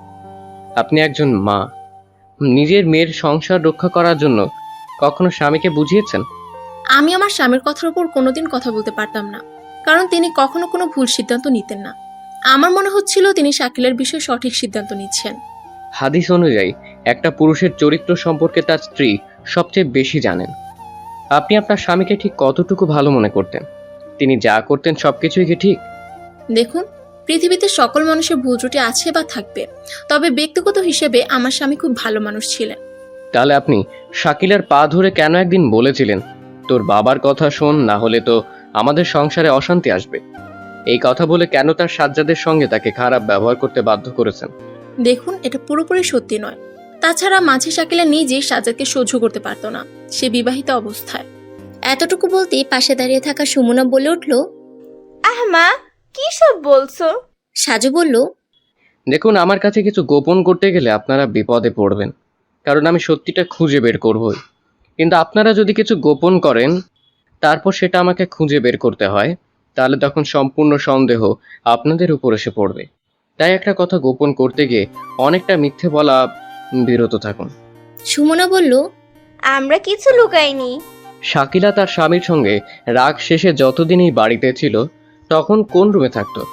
সুমনা বলল, আমার রুমে। আমি সেই রুমের মধ্যে একটু যেতে চাই। দেখুন, রুমটা আমার। একটা মেয়ের রুমের মধ্যে হুট করে বাইরের মানুষ প্রবেশ করতে পারে না। কিন্তু তবুও যেতে হবে। আচ্ছা, চলুন। সাজ্জাদকে আইসিইউ থেকে বের করে কেবিনে নেওয়া হয়েছে। যদিও মোটামুটি সুস্থ, কিন্তু এখনো পরিষ্কার করে কথা বলে কিছু বলার শক্তি তার মধ্যে নেই। সাজুর পরামর্শে পুলিশ পাহারা আরো বৃদ্ধি করা হয়েছে। ওসি সাহেব নিজে সকালবেলা ও বিকেল বা সন্ধ্যায় আসেন। সাজু ও রামিসা দুজন মিলে ওসি সাহেবের সঙ্গে সঙ্গে হাসপাতালে এসেছে। সাজ্জাদকে কিছু জিজ্ঞেস করার অনুমতি ডাক্তার দিলেন না। আরো একটা দিন অপেক্ষা করতে হবে তার সঙ্গে কথা বলতে হলে। কেবিন থেকে বেরিয়ে সাজু বলল, সাজ্জাদের বাসার প্রতিটি জিনিসে কার কার হাতের ছাপ আছে বা কতজনের আছে এগুলোর রিপোর্ট এসেছে? হ্যাঁ, যে লোহার রড দিয়ে সাজ্জাদকে আঘাত করা হয়েছে তাতে স্পষ্ট সাজ্জাদের নিজের হাতের ছাপ আছে। ঘরের বিভিন্ন আসবাবপত্র মোটামুটি অনেক কিছুই টেস্ট করা হয়েছে, কিন্তু সেখানেও তেমন কিছু মেলেনি। আপনি কি জানেন ওদের বাসায় একটা চেক বই ছিল, সেখানে 20 লাখ টাকা সিগনেচার করা। সাজ্জাদ নিজে শাকিলার জন্য রেখেছিল, কিন্তু শাকিলা সেটা রেখেই নোয়াখালী গিয়েছিল। আমরা তো কোনো চেক বই পাইনি, কিন্তু আপনি জানলেন কিভাবে? শাকিলা বলেছে। তবে সেই চেক বইয়ের কথা সাজ্জাদ, সজীব ও শাকিলা ছাড়া আর কেউ মনে হয় জানে না। তাহলে সেটা কোথায়? সেটা খুঁজে বের করার দায়িত্ব আপনার। আপনি সাজ্জাদের ব্যাংক অ্যাকাউন্টে খোঁজ লাগান, খোঁজ নিয়ে জানুন টাকা কি কেউ তুলে নিয়ে গেছে বা টাকা তুলতে কেউ গিয়েছে। আপনি এখন কোথায় যাবেন? সানোয়ার হোসেন, শাকিলার বন্ধুর কাছে। আর সেখান থেকে আপনার থানায় যেতে হবে, কারণ শাকিলার কাছে কিছু প্রশ্ন করতে হবে। তাহলে থানাতেই দেখা হবে। আপনাকে 3টা কাজ করতে হবে স্যার। বলুন। সজীব সাহেবকে চেক বইয়ের বিষয়ে ভালো করে জিজ্ঞেস করবেন। আপনার কাছে 3টা নাম্বার দিচ্ছি, সেই 3টা নাম্বারের গত 1 মাসের সকল কল লিস্ট জোগাড় করবেন। আর আপাতত এগুলো। আমরা মোটামুটি নিশ্চিত সাজ্জাদ খুন করেছে। কেন শুধু শুধু জটিলতা তৈরি করছেন? আচ্ছা, আমি সংগ্রহ করতে পারবো। দরকার নেই, আমি আপনার সবকিছু বের করে জানাবো, কিন্তু আমি বোঝাতে চাই এই বিষয়টা কেমন জটিল করেছেন। স্কুলে আমার এক শিক্ষক ছিল, তিনি অঙ্কের সময় সকল অঙ্ক জটিল সূত্রে সমাধান করতেন। একটা কঠিন সূত্র প্রয়োগ করে তাড়াতাড়ি করে সমাধান হয়ে যেত। তিনি বলতেন, একটু কষ্ট করে সূত্র মুখস্থ করলে পরীক্ষার হলে অনেক সময় সঞ্চয় করা যায়। ঠিক বলেছেন, মানুষ যত বেশি কষ্ট করে ততই তাড়াতাড়ি সফল হয়। আমি 3 দিনের মধ্যে চেষ্টা করব সমাধান করতে, কারণ আমার এক বন্ধু থাকে চট্টগ্রামে, আর সে খুবই অসুস্থ। তার নাম কি? শফিক, সজীব, রকি ও সাজু, আমরা 4 বন্ধু। যে অসুস্থ তার নাম সজীব। পরন্ত বিকেল। রাস্তার পাশে খোলা স্থানে দাঁড়িয়ে দাঁড়িয়ে কথা বলছে সানোয়ার হোসেন ছেলেটাকে যতটা চঞ্চল ভেবেছিল ততটা চঞ্চল মনে হচ্ছে না। জি বলেন, কে আপনি? শাকিলার বাবার খুনের রহস্য বের করার জন্য আমি চেষ্টা করছি। আপনি শাকিলার বন্ধু এবং তাকে একসময় অনেক পছন্দ করতেন, তাই সেই কারণে আপনার কাছে আসা। আচ্ছা ঠিক আছে, কিন্তু আমি কিভাবে সাহায্য করতে পারি আপনাকে? তেমন কিছু না, শাকিলার বাবার কিছু গোপন কারবার বের করতে হবে। শাকিলা নিজেই স্বীকার করেছে তার বাবা অনেক অন্যায় কাজ করতেন, সেগুলোর 2-1টা বের করতে হবে। কিন্তু আমি কিভাবে জানবো? যেহেতু শাকিলা তোমার বেস্ট ফ্রেন্ড, সেহেতু তার বাসায় নিশ্চয়ই যাতায়াত ছিল, অথবা ভুল করে হলেও একদিন না একদিন শাকিলা তার বাবার ছোটখাটো কোনো অপরাধ হলেও বলেছে। কিন্তু আমি সেই সব জানতে চাই না। আপনি শুধু তার সেই কাজের সঙ্গে সম্পৃক্ত কিছু ব্যক্তি খুঁজে বের করবেন। ব্যাপারটা যতটা কঠিন মনে হচ্ছে ততটা কঠিন নয়। ঠান্ডা মাথায় চিন্তা করলেই দেখবেন আপনি অনেক কিছু বের করতে পারবেন। আমাকে এসবের মধ্যে কেন জড়াচ্ছেন? আপনি নিশ্চয়ই চান শাকিলার বাবার খুনের আসল খুনি ধরা পড়ুক। হ্যাঁ, অবশ্যই চাই। আমি পুলিশের সঙ্গে সবকিছু বলতে পারি না, কারণ তারা ছোটখাটো কিছু পেলেই সেটাকে হাত পা বানিয়ে মিডিয়ার কাছে বলে দেয়। তখন তদন্তের অনেক গোপনীয়তা বের হয়ে যায়, আর এজন্যই কিন্তু পুলিশের চেয়ে গোয়েন্দারা রহস্য তাড়াতাড়ি বের করতে পারে। আমি চেষ্টা করব আপনাকে সাহায্য করতে। আপনি তো শাকিলার সঙ্গে জেলের মধ্যে দেখা করতে যান মনে হয়, তাই না? হ্যাঁ, 2 বার গিয়েছিলাম। ওর স্বামীর জন্য কান্না করে, আবার নিজে বন্দি সেটাও আফসোস করে। দরকার হলে তার কাছে জিজ্ঞেস করে হলেও কিছু বের করবেন। জি ভাই। মেলা মেলা ধন্যবাদ সানোয়ার হোসেন। রিকশায় পাশাপাশি বসে থানার দিকে যাচ্ছে সাজুভাই ও রামিসা। ফুরফুরে বাতাস আর ব্যস্ততম শহরের মধ্যে মানুষের আনাগোনা। রামিসার ধারণা ছিল সাজু এখন গভীর চিন্তায় মগ্ন থাকবে, কিন্তু তা না করে সে গুনগুন করে গান গাইছে। সাজু বলল, রামিসা, তুমি কি কালকে সকালে উঠে নোয়াখালী যেতে পারবে আমার সঙ্গে? কিন্তু কেন সাজু ভাই? সাজ্জাদ যে বাড়িতে গিয়েছিল সেই বাড়িতে ফেরদৌস গেছে কিনা সেটা জানার জন্য। মানে? ফেরদৌস সেই দিন হয়তো ইচ্ছে করেই সাজ্জাদের সফর সঙ্গী হয়েছে। কিন্তু কেন? গোলমালটা সেখানেই। কার সঙ্গে কার যোগসূত্র সেটা নাম্বারের যাবতীয় কল লিস্ট পাওয়া পর্যন্ত বুঝতে পারছি না। কার কার নাম্বার ছিল সেখানে? শাকিলা, ফেরদৌস ও সাজ্জাদের বন্ধু সজীব। বলেন কি? এদের তিনজনের লিস্ট কেন? আগে রিকশা থেকে নামো। থানার মধ্যে ওসি সাহেব নেই, তিনি মাগরিবের কিছুক্ষণ আগে বের হয়েছেন। তবে সাজু আসলে যেন তার জন্য অপেক্ষা করে সেটা দারোগার কাছে বলে গেছে। দারোগা সাহেবের অনুমতি নিয়ে সাজু ভাই শাকিলার কাছে গেল। শাকিলা বিমর্ষ মনে বসে আছে। সাজুকে দেখে মুখ তুলে তাকিয়ে রইল। চেহারা দেখে অবাক হয়ে গেল রামিসা। পিতার মৃত্যু আর স্বামীর অসুস্থতার টেনশনে কেমন হয়ে গেছে সে। সাজু বলল, কেমন আছেন আপনি? এই তো, আপনার কি অবস্থা? কোনো কিছু খুঁজে বের করতে পেরেছেন? হ্যাঁ, পেরেছি। তাহলে কি আমার বাবার খুনি তাড়াতাড়ি ধরা পড়বে? আমি আর আমার স্বামী মুক্তি পাবো? সবকিছু ঠিক হলে ঠিকই মুক্তি পাবেন।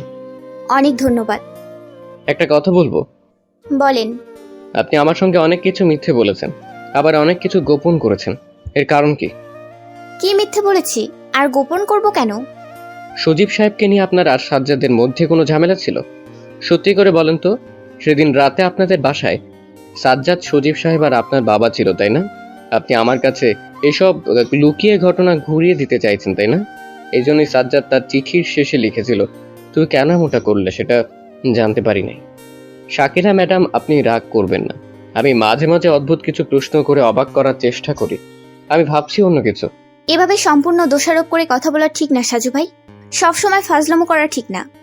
জানি, কিন্তু খুবই গুরুত্বপূর্ণ সময় সিরিয়াস মুহূর্তে ফাজলামো করার ক্ষমতা সবার থাকে না। বলেন আপনার ভাবনা কি?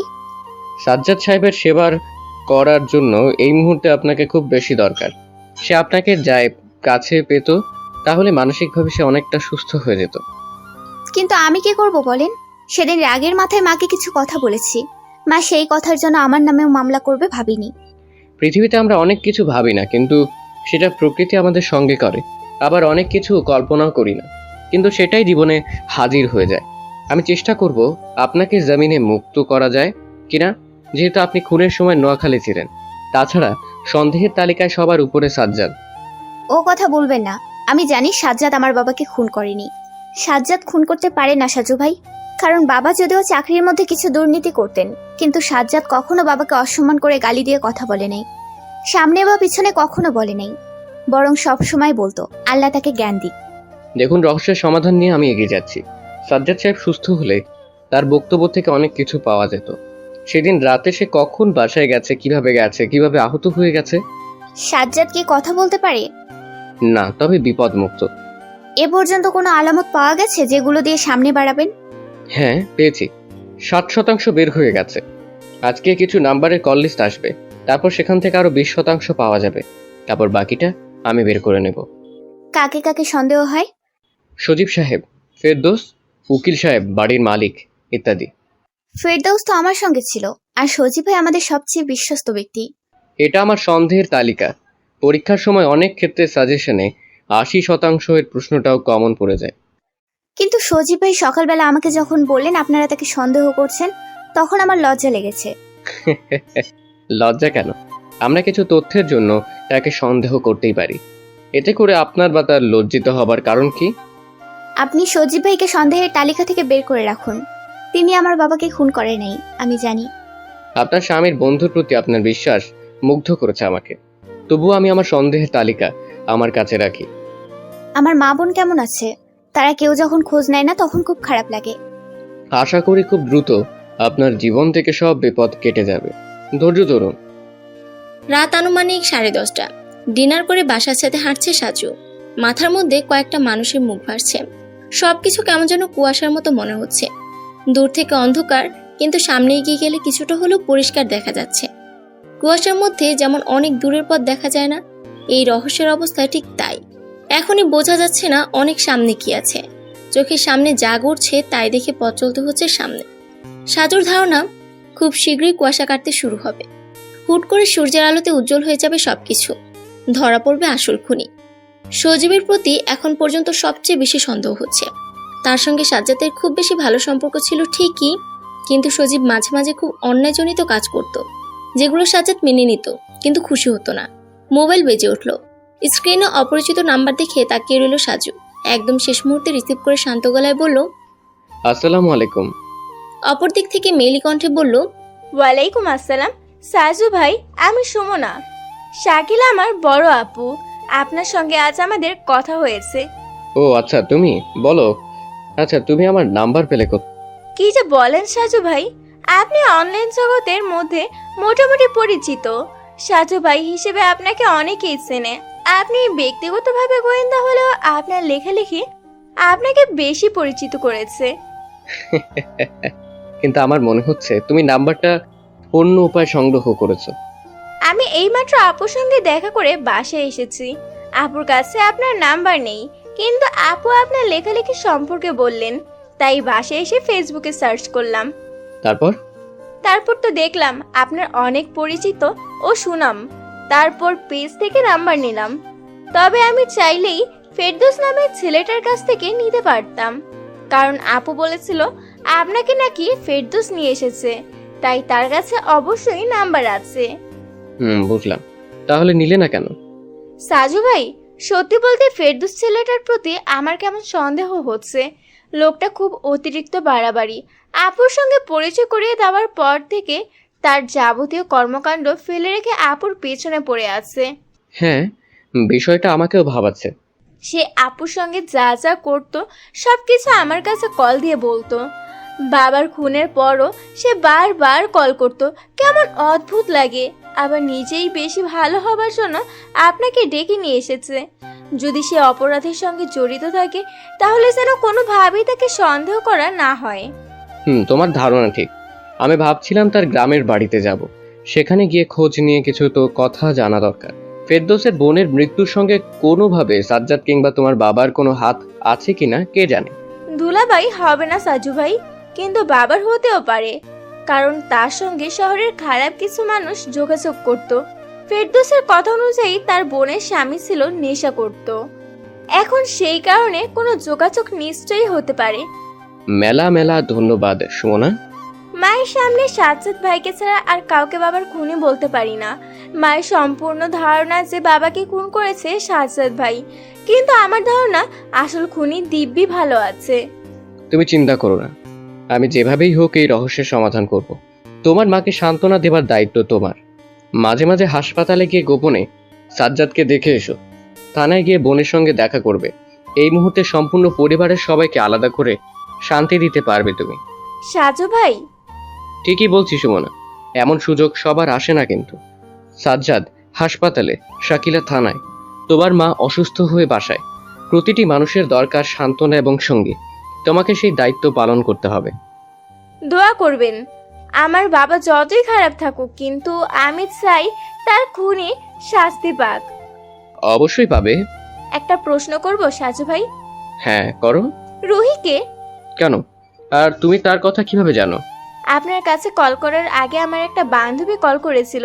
সে জিজ্ঞাসা করেছিল যে আমার বাবার খুনের মামলা কে দেখেছেন।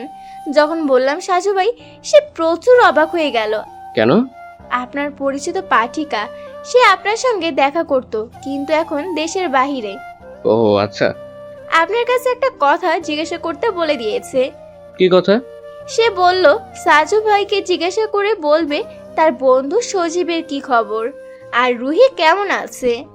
আচ্ছা, আর একদিন বলবো তোমাকে। আসল কথা বলা হয়নি এখনো। কি কথা? বাবার উকিল বন্ধু আমাদের বাসায় এসেছিল। তিনি হঠাৎ মাকে অনেক বোঝাতে লাগলো। মা যেন আপুর বিরুদ্ধে মামলা তুলে নেয়। মা প্রথমে রাজি ছিল না, কিন্তু শেষ সময় মা রাজি হয়েছে। কালকে সকালে থানায় গিয়ে আপুর মামলা তুলে নেবে মা। তাহলে খুবই ভালো হবে। সাজ্জাদের পাশে এই মুহূর্তে শাকিলার খুব দরকার। আজ তাহলে রাখি সাজু ভাই, আপনি একটু ফেরদৌসের বিষয় ভালো করে খোঁজ করুন। হ্যাঁ করব। পরদিন বেলা 11টা। রেস্টুরেন্টে বসে বসে রুটি দিয়ে গ্রিল খাচ্ছে সাজু ভাই ও রামিসা। রামিসা আজ শাড়ি পরেছে। হুট করে এমন পরিবর্তন কেন সেটা সাজু বুঝতে পারছে না। তাই নিয়ে কথা হচ্ছিল। এমন সময় ওসি সাহেবের কল এসেছে। Hello sir. সাজু সাহেব, আপনি কোথায়? আমি রেস্টুরেন্টে। কিন্তু কেন? তাড়াতাড়ি হাসপাতালে আসতে পারবেন? কেউ একজন সাজ্জাদকে কিছু একটা খাইয়ে দিয়েছে, শরীর দ্রুত অবনতি হচ্ছে। বলেন কি, ভিতরে কে প্রবেশ করেছে? ডাক্তার ও নার্স ছাড়া আজকে সাজ্জাদের স্ত্রী এসেছেন 1 ঘন্টাখানেক আগে। শাকিলা বের হয়েছে? হ্যাঁ, সকালবেলা তার মা তাকে ছাড়িয়ে নিয়ে এসেছে, কিন্তু সে হাসপাতালে আসতেই এমন পরিস্থিতির সৃষ্টি হয়েছে। তার মানে কি শাকিলার মধ্যে গন্ডগোল নাকি? সে কি চায় না সাজ্জাদ বাঁচুক? সাজ্জাদ বাঁচলে সেই রাতের গোপন কিছু বের হবে নাকি? আপনি একটু হাসপাতালে আসুন। হাসপাতালে সবার সামনে শাকিলা কেঁদে কেঁদে বলল, আমি সাজ্জাদকে খুব ভালোবাসি, তাকে কেন মারতে চাইবো বলেন? ওসি সাহেব বললেন, নিজেকে নির্দোষ প্রমাণ করতে কিংবা সাক্ষী হিসাবে যেন বেঁচে না থাকে সেজন্য। শাকিলার কান্না বাড়তে লাগলো। কান্নার জন্য সে কথা বলতে পারছে না। চারিদিকে অনেক মানুষ জড়ো হয়ে গেছে। সাজু ভাই, রামিসা, ওসি সাহেব, সুমনা, ফেরদৌস, আরো অনেকে। কিছু অপরিচিত মুখ আছে, এরা হয়তো আশেপাশের কোনো রোগীর স্বজন হতে পারে। অসহায়ের মতো কান্না করতে করতে সাজুর দিকে চোখ পড়তেই 2 পা এগিয়ে গিয়ে সাজুর ডান হাতটা ধরে কেঁদে কেঁদে বলল, সাজু ভাই, আপনি অন্তত বিশ্বাস করুন, আমার স্বামী সাজ্জাদকে আমি অনেক ভালোবাসি। ওর কোনো ক্ষতি হোক সেটা স্বপ্নেও ভাবিনি। মা বাবা চাইতো না বিধায় মনের বিরুদ্ধে গিয়ে আমি ওকে কষ্ট দিয়েছি। কিন্তু বিশ্বাস করুন সাজু ভাই, ওকে যতটা কষ্ট দিয়েছি সবচেয়ে বেশি কষ্ট আমি ভোগ করেছি। হ্যাঁ, আমি। সাজু বলল, কিন্তু আপনার খাবার খেয়ে তো সাজ্জাদ অসুস্থ হয়ে গেছে। ভাগ্যিস 1 চুমুক জুস খাবার সঙ্গে সঙ্গে নার্স নিষেধ করেছে, কারণ সাজ্জাদের এসব খাওয়া ঠিক না, নাহলে তো পুরোটা খাইয়ে দিতেন। শাকিলা পূর্বের ন্যায় আরো অসহায় বোধ করতে লাগলো নিজেকে। সে সাজুর হাতটা চেপে ধরে শুধু বলল, আমি সত্যিই জানি না জুসের মধ্যে এসব কই থেকে এসেছে। যদি জানতাম তাহলে নিজে খেয়ে মরে যেতাম, তবু ওকে দিতাম না। ওসি সাহেব বলল, আপনার স্বামীর বন্ধুর মতন আপনাকেও হাসপাতাল থেকে বের করে দিচ্ছি। আমি আমার সাজ্জাদকে রেখে কোথাও যাব না, মেরে ফেললেও না। আপনারা আমার কথা একটু বিশ্বাস করুন স্যার, আমি কিছু করিনি। এবার সাজু কিছুক্ষণ ভাবলো, তারপর হাত দিয়ে শাকিলাকে দাঁড় করিয়ে বলল, থানায় তোমাকে আনতে কে কে গিয়েছিল? মা, সুমনা আর ফেরদৌস। মামলা তুলে নিয়ে মা সেখান থেকে বাসায় চলে গেছে, আর আমরা 3 জনে চলে এসেছি হাসপাতালে। খাবারগুলো কখন কিনেছেন? সিএনজি করে আসার সময় আমায় হঠাৎ করে ফেরদৌস বলল কিছু কিনে নিয়ে যাই। তখন রাস্তার পাশে সিএনজি থামিয়ে আমি আর সুমনা বসেছিলাম, আর ফেরদৌস কিনে এনেছে। ও আচ্ছা, বুঝতে পেরেছি। তার মানে কেনার সময় ফেরদৌস সাহেব ওই বিষাক্ত ওষুধটা মিশিয়ে দিয়েছে। কিন্তু বোতল নতুন ছিল, আমি নিজের হাতে সেটা খুলেছি। যদি পূর্ব পরিকল্পিত হয়ে থাকে তাহলে নিশ্চয়ই ইনজেকশন করার সিরিঞ্জের মধ্যে আগেই বিষাক্ত ওষুধ ছিল, সেটাই বোতলে পুশ করছে। এবার উৎসুক জনতা ফেরদৌসের দিকে তাকিয়ে রইল। ফেরদৌস যেন আকাশ থেকে পড়ে একদম স্থির হয়ে গেল। নিজের চোখ আর কানকে বিশ্বাস করাতে পারছে না যে সাজু ভাই তাকে সন্দেহ করে বিষাক্ত ওষুধ মেশানোর কাহিনী গড়গড় করে বলে দিচ্ছে। ফেরদৌস বলল, এসব কি বলছেন আপনি? আমি কেন করতে যাব? আমি তো চাই তাদের সবার ভালো হোক। নিজের দৈনিক ব্যস্ততা রেখে আমি আপুর সঙ্গে আছি, নিজের বোনের মতো সম্মান করি বলে এত কিছু করলাম, আর সেখানে আমাকেই ফাঁসিয়ে দেওয়া হচ্ছে। ওসি সাহেব বললেন, তোমাকে ফাঁসানো হচ্ছে না, বরং তুমি নিজেই ফেঁসে যাওয়ার কাজ করেছো। তাই যা যা করছো সত্যি সত্যি বলো। থানায় গিয়ে যদি রিমান্ডের দরকার হয় তাহলে তো। ফেরদৌস শাকিলার দিকে তাকিয়ে করুণ কণ্ঠে বলল, আপু, আমাকে কেন দোষারোপ করছেন বলেন? আমি কি এমন করেছি? সাজু বলল, একটা অপরিচিত মেয়ের সঙ্গে পরিচয় হবার সঙ্গে সঙ্গে তার প্রতি অতিরিক্তই আপ্যায়ন আমাদের মধ্যে সন্দেহ সৃষ্টি করেছে ফেরদৌস ভাই। সাজু ভাই, আপনাকে কিন্তু আমি নিজেই এনেছি এই মামলার রহস্য সমাধান করতে। যদি আমার কোনো অপরাধ থাকতো তাহলে আমি আপনাকে কেন আনবো? আমি তো জানি আপনি এলে খুনি বের হবেই হবে। আপনি বুদ্ধিমান। ওই যে অতিরিক্ত বাড়াবাড়ি, তুমি বেশি ভালো হতে গিয়ে সমস্যা পাকিয়ে গেছে। লেবু কচলালে তেতো হয়ে যায়, সবকিছুই পরিমাণ মতো করতে হয়, না হলে বিপদ। আমি এখন বুঝতে পারছি সেটা। যদি জানতাম এভাবে ফেসে যাব তাহলে কিছুতেই তাদের সঙ্গে যোগাযোগ করতাম না, আর আপনাকে ডাকার কোনো প্রশ্নই আসতো না সাজু ভাই। এমন সময় ডাক্তার এসে বলল, সাজ্জাদ এখন মোটামুটি বিপদমুক্ত। সে নাকি তার স্ত্রীর সঙ্গে কথা বলতে চায়। সবাই শাকিলাকে সন্দেহ করেছে শুনে সে মন খারাপ করেছে। সুতরাং আপাতত আলোচনা এখানে স্থগিত করা হয়েছে। সবাই দাঁড়িয়ে আছে। সাজু ভাই, রামিসা, ওসি সাহেব ও শাকিলা সবাই সাজ্জাদের কেবিনে প্রবেশ করলো। শাকিলা কেবিনে প্রবেশ করে আবার কান্না শুরু করে দিল। তারপর বেডের কাছে গিয়ে সাজ্জাদের মাথা বরাবর ফ্লোরে বসে সাজ্জাদের দিকে তাকিয়ে বলল, তুমি বিশ্বাস করো, তোমাকে আমি মারতে চাই নাই। এরা সবাই আমাকে ভুল বুঝছে। সাজ্জাদ আস্তে আস্তে বলল, আমি জানি তুমি এমনটা করতে পারো না। ওসি সাহেব, আপনি ওকে কিছু বলবেন না। আপনারা আসল খুনি বের করতে চেষ্টা করুন। সাজু বলল, আমি যদি আপনাকে কিছু প্রশ্ন করতে চাই তাহলে উত্তর দিতে পারবেন? জি, চেষ্টা করব। সাজু তখন নিজের মোবাইলের স্ক্রিন সাজ্জাদের দিকে তাক করে ধরলো, বলল, দেখুন তো এই প্রকৃতির পিকচারটা কেমন লাগে? সাজ্জাদ তাকিয়ে দেখে মোবাইলের স্ক্রিনে কোনো প্রকৃতির পিকচার নেই, সেখানে মাত্র কয়েকটি লাইন লেখা আছে ডায়েরি সফটওয়্যারে। সাজ্জাদ বিড়বিড় করে পড়ছে সেখানে লেখা, সাজ্জাদ ভাই, আপনাকে কিছু প্রশ্ন করব, তারপর আপনি হুট করে বলবেন আপনার বাসায় ড্রয়িং রুমে একটা লুকোনো ছোট্ট ক্যামেরা আছে। সেদিন রাতে কি কি হয়েছে সেটা সেই ক্যামেরা পেলেই জানা যাবে। আমি জানি ক্যামেরা নেই, কিন্তু তবুও আপনাকে এটা বলতে হবে, কারণ সেই কথা পুলিশ সহ সবাই জানতে পারবে আর খুনির কানে পৌঁছে যেতে পারে। সাজ্জাদ অবাক হয়ে গেল। সাজুর দিকে তাকিয়ে বলল, বাহ, অনেক সুন্দর লাগছে। আপনার মানসিকতা সুন্দর করার জন্য ছবিটি দেখালাম। এবার বলেন, সেদিন রাতে আপনার বাসায় ড্রয়িং রুমে কি হয়েছিল? আমি রাত 2:30টার দিকে বাসায় গেলাম। দরজা খোলা দেখে অবাক হলাম, কারণ আমি জানতাম শাকিলা নোয়াখালী চলে গেছে আমার সন্ধান করতে। তারপর আমি ভিতরে প্রবেশ করতেই কেউ একজন আমার মাথায় সজোরে আঘাত করে। কে ছিল সেটা বোঝার ক্ষমতা ছিল না। মুহূর্তের মধ্যে আমি ফ্লোরে লুটিয়ে পড়ি। আপনি কি দেখেছিলেন যে আপনার শ্বশুরের লাশ পড়ে আছে? না, দেখতে পাইনি, কারণ বাতি বন্ধ ছিল আর আমি মোবাইল বের করতে করতে আঘাত এসে লেগেছিল। শাকিলা তার মায়ের কাছে কল দিয়ে বাবাকে খুন করার হুমকি দেয়, জানেন আপনি? জি না। আপনার বাসায় আপনার শ্বশুর খুন হয়েছে বিষয়ে আপনার কি ধরনের ধারণা হচ্ছে? কারা বা কি কারণে এটা করতে পারে? যদি আপনার শ্বশুর তাদের টার্গেট হতো তাহলে কিন্তু যে কোনো স্থানে অনায়াসে মারতে পারত, কিন্তু তা না করে তাকে আপনার বাসায় ড্রয়িং রুমে মারা হয়েছে। আমার বাসার ড্রয়িং রুমে একটা লুকানো ছোট্ট ক্যামেরা আছে। আমি সেটা শাকিলার জন্য সেট করেছিলাম। যেমন? আমি সেদিন অভিমান করে চলে আসার পর আমার বিশ্বাস ছিল শাকিলা আসবে, কিন্তু সে আসার পরে তার কতটা খারাপ লাগে সেটা নিজ চোখে দেখতে চেয়েছিলাম। তার মানে আমরা যদি সেই ক্যামেরা উদ্ধার করতে পারি তাহলে তো জানতে পারবো আসলে কি ঘটেছিল সেই রাতে। হ্যাঁ, যদি খুনিরা সেই ক্যামেরা নষ্ট না করে তবে অবশ্যই পাবেন। সাজু মনে মনে বলল, বাহ, কত সুন্দর করে সাজিয়ে কথা বলে দিল। যদিও এটা মিথ্যে, তবুও যদি সামান্য মিথ্যে দিয়ে কিছু বের করা যায়। এই সময়েও ওসি সাহেব একটা প্যাচ লাগিয়ে প্রশ্ন করে বসলো, আপনি যদি জানতেন তাহলে তো আগেই দেখার কথা, কারণ মনে হয় আপনি আপনার মোবাইলটা কানেক্ট করে রেখেছেন, তাই না? ওসি সাহেবের এরূপ প্রশ্নের জবাবে সাজ্জাদ বলল, জি, কিন্তু শাকিলা নোয়াখালী রওনা দেবার পরে আমি আর বাসার ক্যামেরা চেক করিনি। ওসি সাহেব হয়তো আরো কিছু জিজ্ঞেস করতে চায়। সাজ্জাদ ভেবাচেকা হয়ে সাজুর দিকে তাকিয়ে রইল। সাজু তখন ওসি সাহেবকে নিয়ে বের হবার তাড়া দিল। ওসি সাহেব বিমর্ষ মনে বের হয়ে গেল। বাহিরে বেরিয়ে ওসি সাহেব ফেরদৌসকে সেখানে থাকতে বললেন। সাজু উদ্দেশ্য ছিল ওসি সাহেব নিজে সবটা বলুক তারা কোথায় যাচ্ছে। শাকিলা কেবিন থেকে বের হয়ে এসে বলল, আমিও আপনাদের সঙ্গে যাব। কিন্তু কেন? আমিও সবটা দেখতে চাই সাজু ভাই, প্লিজ আমাকে নিয়ে চলুন। ওসি সাহেব ও সাজু দুজনেই দুজনের মুখের দিকে তাকিয়ে আবার সোজা হলেন। তারপর চারজন মিলে রওনা দিল বাসায়। বাসায় ওঠার ঠিক আগ মুহূর্তে সাজু তার বন্ধু রামিসাকে বলল, তোমাকে একটা কাজ করতে হবে। রামিসা বলল, কি কাজ? আমরা যখন ড্রয়িং রুমে ক্যামেরা খুঁজে বের করার ভান করব তখন তুমি পাশের রুমে গিয়ে কিছু একটা ফেলে দেবে। তারপর আমরা দৌড়ে সেখানে যাব এবং সেই 1 মিনিটের মধ্যে আমি একটা ক্যামেরা সেট করে দেব। তার মানে কি কোনো ক্যামেরা নেই?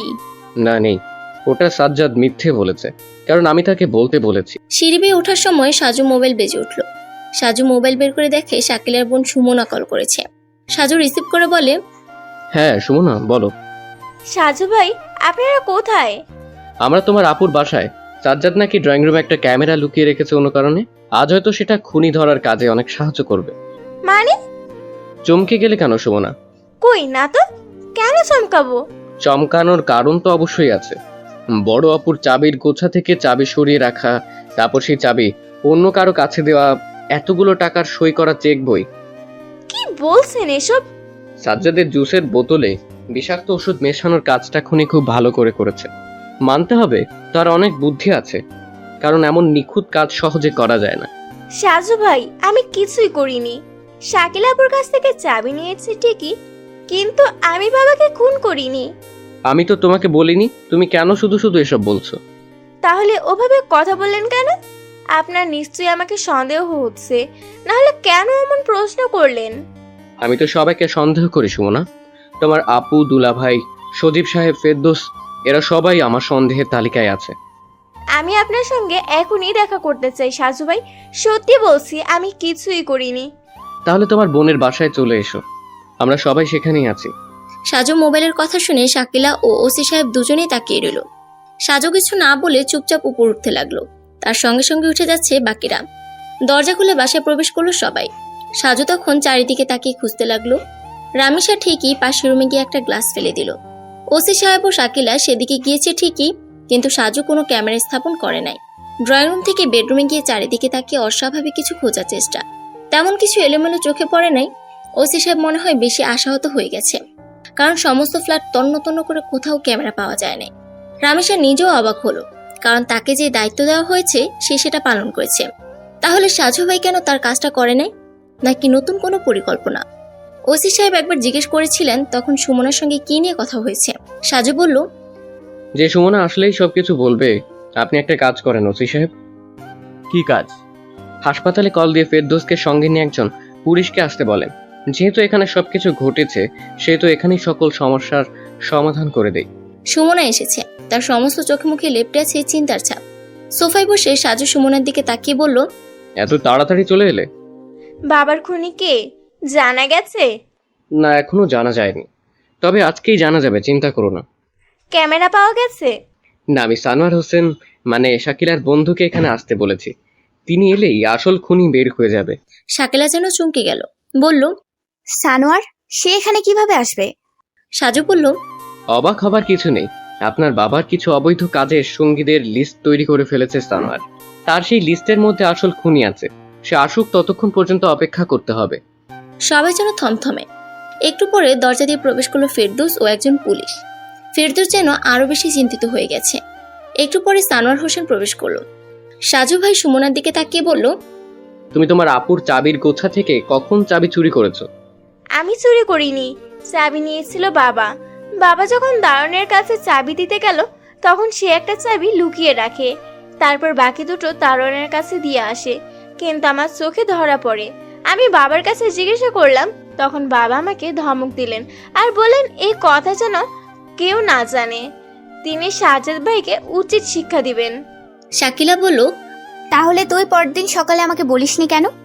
সুমনা কেঁদে কেঁদে বলল, আপু আমাকে মাফ করে দিও, তুমি এমনিতেই বাবার প্রতি অনেক রেগে আছো তখন, তাই নতুন কিছু বলে তোমার রাগ বাড়াতে চাইনি। ভেবেছিলাম তুমি তো ভাইয়ের কাছে যাচ্ছ, তাহলে বাবা চাবি দিয়ে কি করবে? সাজু ভাই বললেন, তবুও তোমার বলা উচিত ছিল। হ্যাঁ, আমি বলতে চেয়েছিলাম, আর সেই জন্য আপুর সঙ্গে বলেছিলাম যে বাবার বিষয়ে কিছু কথা বলবো, তবে সেটা সরাসরি। কিন্তু তার আগেই তো সবকিছু এমন এলোমেলো হয়ে গেল। সাজু বলল, তোমার বাবা যখন এই বাসায় এসেছে তখন তুমি কি জানতে? হ্যাঁ জানতাম। বাবা কাকে যেন কল দিয়ে বলেছে, তুমি তৈরি থাকো, আমি আসতেছি, আজকে একটা ব্যবস্থা করতেই হবে। আমি ভাবলাম আপু দুলা ভাই দুজনেই তো নোয়াখালী, তাই ফাঁকা বাসায় গিয়ে কি করবে তারা। কিন্তু তবুও মনটা খারাপ লাগে, তাই আপুর কাছে কল দিলাম, কিন্তু আপু রিসিভ করেনি রাতে। ওসি সাহেব বলল, তারপর তুমি যখন দেখলে তোমার বাবা বাসায় ফিরছে না, তখন একাই বের হয়ে গেলে, তাই না? না, আমি বাইরে আসিনি। আমাদের বাসার দারোয়ান কাকাকে জিজ্ঞাসা করে জানতে পারেন। কিন্তু আমি যদি জানতে পারতাম বাবা এই রাতেই খুন হবে, তাহলে ঠিকই বের হতাম। সাজু ভাই তখন ফেরদৌসের দিকে তাকিয়ে রইল। ফেরদৌস কাচুমাচু হয়ে গেল। সাজু বলল, তোমার দুলাভাই খুব নেশা করতো, তাই না? জি। শাকিলার বাবা মাদক ব্যবসা করতেন টুকটাক। তার অফিসের চাকরি ছিল লোক দেখানো। আর তোমার দুলাভাই ছিল তার একজন রেগুলার কাস্টমার। অনেক টাকা বাকি পড়ার কারণে সেই টাকা পরিশোধ করতে না পারায় শাকিলার বাবা তোমার আপুর বাসায় গিয়েছিল, ঠিক? জি। বলো তো আমি কিভাবে জানলাম? জানি না সাজু ভাই, তবে হ্যাঁ এটা সত্যি যে আমি আপুর বাবাকে আগে একবার দেখেছি, কিন্তু তিনি যে আপুর বাবা সেটা জানতাম না। আমি ঢাকায় এসে জানতে পেরেছি। আমি স্পেশালভাবে দুটো মানুষকে তোমাদের দুজনের পেছনে রেখেছিলাম ফেরদৌস। মানে? দুজনের পিছনে মানে কি? আমি আর সুমনা? মুখ ফসকে সুমনার নাম বের হয়ে গেল। কিন্তু এছাড়া তো কারোর সঙ্গে কথা বা পরিচয় নেই আমার। তোমার সঙ্গে কার পরিচয় আছে তা দিয়ে তো আমি লোক নিয়োগ করিনি। তাহলে? তোমার পিছনে যাকে নিয়োগ করা হয়েছে সেই বের করেছে তোমার আপুর বাসায় শাকিলার বাবার প্রবেশ করা, ইত্যাদি ইত্যাদি। দেখুন, সেটা আমার দুলা ভাইয়ের অপরাধ ছিল, তাই সেই বিষয়ে কিছু বলার ছিল না। আর সেদিনের পর থেকে আমি আমার আপু দুলা ভাইয়ের সঙ্গে কথা বলতাম না। সাজু এবার সানোয়ারের দিকে তাকিয়ে বলল, সানোয়ার ভাই, এবার আপনার লিস্টটা আমার কাছে দেন তো। সানোয়ার তার লিস্ট বের করে দিল। 7টা নাম সেখানে লেখা আছে। সাজু সেগুলো চোখ বিলিয়ে তারপর বলল, 7টা মহাদেশ থেকে 7টা নাম লিখে নিয়ে এসেছেন, কিন্তু আপনার নাম কই? সানোয়ার বলল, মানে আমার নাম কেন থাকবে এখানে? আশ্চর্য, আঙ্কেলের সঙ্গে তার ডান হাত হিসেবে কাজ করবেন, রাতারাতি টাকা ইনকাম করবেন, আর নিজের নাম ব্যবহার করবেন না। আমি কখনো তার সঙ্গে এসব বিষয়ে যোগাযোগ করতাম না। শাকিলা আমার বন্ধু, তাই তার বাবার পরিচয়ে তাকে চিনি। তাহলে প্রতিদিন এত কথা কিসের জন্য হতো জানতে পারি? এমনকি খুন হবার রাতে বাসায় বসে যিনি যাকে কল করেছে সেই ব্যক্তি আপনি। মানে সুমনা সেদিন রাতে আপনার সঙ্গেই কথা বলতে শুনেছে। আঙ্কেল আমাকে কল করতেন শাকিলাকে বোঝানোর জন্য। সাজ্জাদকে ডিভোর্স দিয়ে সে যেন তার বাবার কথা শোনে, সেটাই বোঝানোর জন্য তিনি বলতেন। আজকে সকালে আপনি হাসপাতালে এসেছেন তাই না? হ্যাঁ, এসেছিলাম। হাসপাতালের নিচে শাকিলা দাঁড়িয়ে আছে দেখে অবাক হলাম, কারণ তাকে জেল থেকে বের করা হয়েছে জানতাম না। আমি শুধু দেখা করতে চেয়েছিলাম। সাজু বলল, শাকিলা, আপনি কিন্তু আমাকে বলেন নাই সকালবেলা সানোয়ার এসেছিল। আপনি তো জিজ্ঞেস করেননি সাজু ভাই। তাহলে এখন বলো, সানোয়ার হোসেনের সঙ্গে তোমার কি কথা হয়েছে? আমরা একসঙ্গে সিঁড়ি দিয়ে উঠছিলাম, হঠাৎ করে সানোয়ারের কল আসে, আর সানোয়ার সেখান থেকে বিদায় নিয়ে চলে যায়। আপনার সেই জুস আর খাবারের প্যাকেট কার কাছে ছিল? আপনার কাছে নাকি সুমনা আর ফেরদৌস এদের দুজনের কাছে? আমার কাছেই ছিল, কিন্তু সিঁড়ি দিয়ে ওঠার সময় সানোয়ার বলল আমার কষ্ট হবে, তাই সে ওটা নেবে। বাহ, আর তখন দৃষ্টির অগোচরে জুসের মধ্যে বিষাক্ত ওষুধ মেশানোর কাজটা করা হয়েছে। তারপর সে মোবাইলে কল আসার অভিনয় করে তোমার সঙ্গে বিদায় নিয়ে চলে যায়, কারণ সে জানতো সে বিষাক্ত ওষুধ খাওয়ানোর দায়িত্ব তুমি পালন করবে। সবাই হাঁ হয়ে গেল। সানোয়ার সেই মুহূর্তে একটা অপ্রত্যাশিত কাজ করে ফেলল। পকেট থেকে একটা পিস্তল বের করে তার কাছেই থাকা সুমনার গলায় ধরল। সাজু শান্ত গলায় বলল, এমনিতে একটা খুনের দায় আপনার ঘাড়ে আছে, আর একটা ভুল করে সেটা ভারী করবেন না। সাজ্জাদকে খুনের পরিকল্পনা করা উচিত ছিল না সানোয়ার হোসেন সাহেব, তাহলে আরো কিছুদিন গা ঢাকা দিয়ে চলতে পারতেন আপনি। আমি দ্বিতীয় অনুসন্ধান করতে লোক দিচ্ছিলাম আপনার পেছনে। একজন সবসময় ফেরদৌসের তথ্য বের করত, আর অন্যজনে আপনার তথ্য বের করত। আপনি যখন হাসপাতালে গেছেন বা শাকিলার সঙ্গে দেখা করে কথা বলেছেন, সেই মেসেজ আমার কাছে এসেছে, কিন্তু দেখতে দেরি হয়ে গেছে। আমি মেসেজ চেক করেছি। ওসি সাহেব কল করার পরে ততক্ষণে শাকিলা জুস খাইয়ে দিয়েছে, কিন্তু মেসেজ পেলেও বুঝতে পারতাম না, কারণ সে শুধু লিখেছেন যে আপনি হাসপাতালে গিয়ে শাকিলার সঙ্গে দেখা করে চলে এসেছেন। কিন্তু আমি যখন হাসপাতালে গিয়ে জানতে পারলাম, তখন মেসেজের কথা মিলিয়ে নিলাম। তখন ওসি সাহেব ও শাকিলাকে সামনে রেখে সাজ্জাদকে দিয়ে নাটক করলাম। বাসায় একটা ক্যামেরা আছে বলে তাদের নিয়ে এলাম, কিন্তু সে কথা আপনার কাছে পৌঁছলো না, তাই বাধ্য হয়ে নিজে কিন্তু কল দিয়ে আপনাকে এখানে নামের লিস্ট নিয়ে আসতে বলেছি। যাই হোক, এবার বলেন সে রাতে কি কি করেছেন আর কিভাবে করেছেন। সানোয়ার হোসেন কিছু বলতে যাবেন, তখনই তার অদূরে দাঁড়িয়ে থাকা ফেরদৌসের সঙ্গে আসা পুলিশ তার হাতের বন্দুক দিয়ে আঘাত করলো। সানোয়ার হোসেন মাটিতে পড়ে গেল। পিস্তলের শব্দ হলো। ফেরদৌস লাফ দিয়ে তাকে চেপে ধরলো। ওসি সাহেব দ্রুত পিস্তল কেড়ে নিল। অসহায় হয়ে বসে আছে সানোয়ার। বাড়ির মালিক ইতিমধ্যে এসে গেছে। সাজু ভাই কাচের গ্লাসে দুধ খাচ্ছে। দুধ বানিয়ে এনেছে শাকিলা। চা তৈরি করার জন্য যে প্যাকেটের দুধ ছিল আপাতত সেটা দিয়ে চলছে। সাজু বলল, সানোয়ার সাহেব, আমরা কিন্তু আপাতত আপনার কাছে শুনতে চাই। আদালতে তো অবশ্যই বলবেন, কিন্তু তার আগে আমরা একটু জানতে চাই। সানোয়ার বলতে শুরু করলো, আঙ্কেলের সঙ্গে আমি এই কাজে জড়িত প্রায় 1.5 বছর ধরে। সব সময় আমি আমাদের বয়সী নেশা করত এমন মানুষ জোগাড় করতাম। সব কিছু খুব গোপনভাবে চলছিল, কিন্তু সেদিন রাতে হঠাৎ করে কল দিয়ে বলল শাকিলার বাসায় যেতে হবে। আমি বা আঙ্কেল কেউ জানতাম না শাকিলা বাসায় নেই। আঙ্কেলের টার্গেট ছিল বাসার মধ্যে কিছু মাদক লুকিয়ে রাখবেন, তারপর পুলিশের মাধ্যমে তাকে ফাঁসানো হবে। কিন্তু আমরা বাসায় গিয়ে দেখি বাসা তালাবদ্ধ। আঙ্কেল তখন পকেট থেকে চাবি বের করে বলল, কপাল ভালো যে চাবি নিয়ে এসেছে, কিন্তু এত রাতে দরজায় তালা ঝুলছে কেন? আমরা ভেতরে প্রবেশ করলাম। বেডরুমে গিয়ে আলমারির চাবি খুঁজতে লাগলেন আঙ্কেল। হঠাৎ করে বালিশের তলায় চেক বই পেল। আমাকে দেখালেন সেই চেক বই। আমি যখন দেখলাম সবগুলোই সই করা আছে, তখন উন্মাদ হয়ে গেলাম। বললাম যে 50-50 ভাগ হবে। কিন্তু আঙ্কেল 1 টাকাও দেবে না বলেই আমাকে মা তুলে গালি দিল। তখনই আমার মাথা খারাপ হয়ে গেল, তাই রান্নাঘরে গিয়ে খুঁজে খুঁজে ছুরি বের করলাম। ড্রাইভিং রুমে এসে আঙ্কেলকে কিছু বলার সুযোগ না দিয়েই ছুরি চালিয়ে দিলাম। একটা চিৎকার তিনি করেছিলেন তখন, কিন্তু বাহিরে শব্দ যায় নাই। আমি আঙ্কেলের লাশ দেখে বাতি বন্ধ করে বের হলাম, আর তখনই সিঁড়ি বেয়ে কারোর উপরে ওঠার শব্দ পেলাম। উকি দিয়ে দেখি সাজ্জাদ আসছে, আর তখনই ভয় পেলাম। আমি আবার রুমের মধ্যে প্রবেশ করলাম। একটা লোহার রড আগেই দেখেছিলাম, সেটা হাতে নিলাম।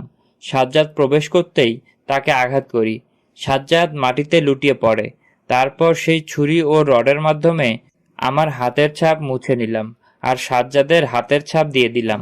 সাজু বলল, আপনি তো শিক্ষিত মানুষ, তাহলে আপনার তো জানা দরকার ছিল যে এতগুলো টাকার ব্যাপারে ব্যাংক থেকে অ্যাকাউন্টের মালিকের কাছে কল দিবে। ওসি সাহেব বললেন, ওর কিছু জানতে হবে না, যা জানানো সবকিছু থানায় গিয়ে জানাবো। ঠিক আছে, তাই করুন। আর শাকিলা ম্যাডাম, আপনি হাসপাতালে চলে যান। সাজ্জাদ ভাইকে বলবেন সবকিছু। সে সুস্থ হয়ে বাসায় এলে আমি একদিন এসে দেখা করে যাব। কেবিনে বিছানায় শুয়ে আছে সাজ্জাদ। তার বুকে হাত দিয়ে আরেকটা হাত মাথায় রেখে বসে আছে শাকিলা। সুমনা, ফেরদৌস ও সুমনার মা দাঁড়িয়ে আছে কাছেই। সাজ্জাদের মুখে সামান্য হাসি, শাকিলার চোখে পানি।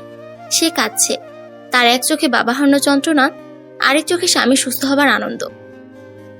সমাপ্ত।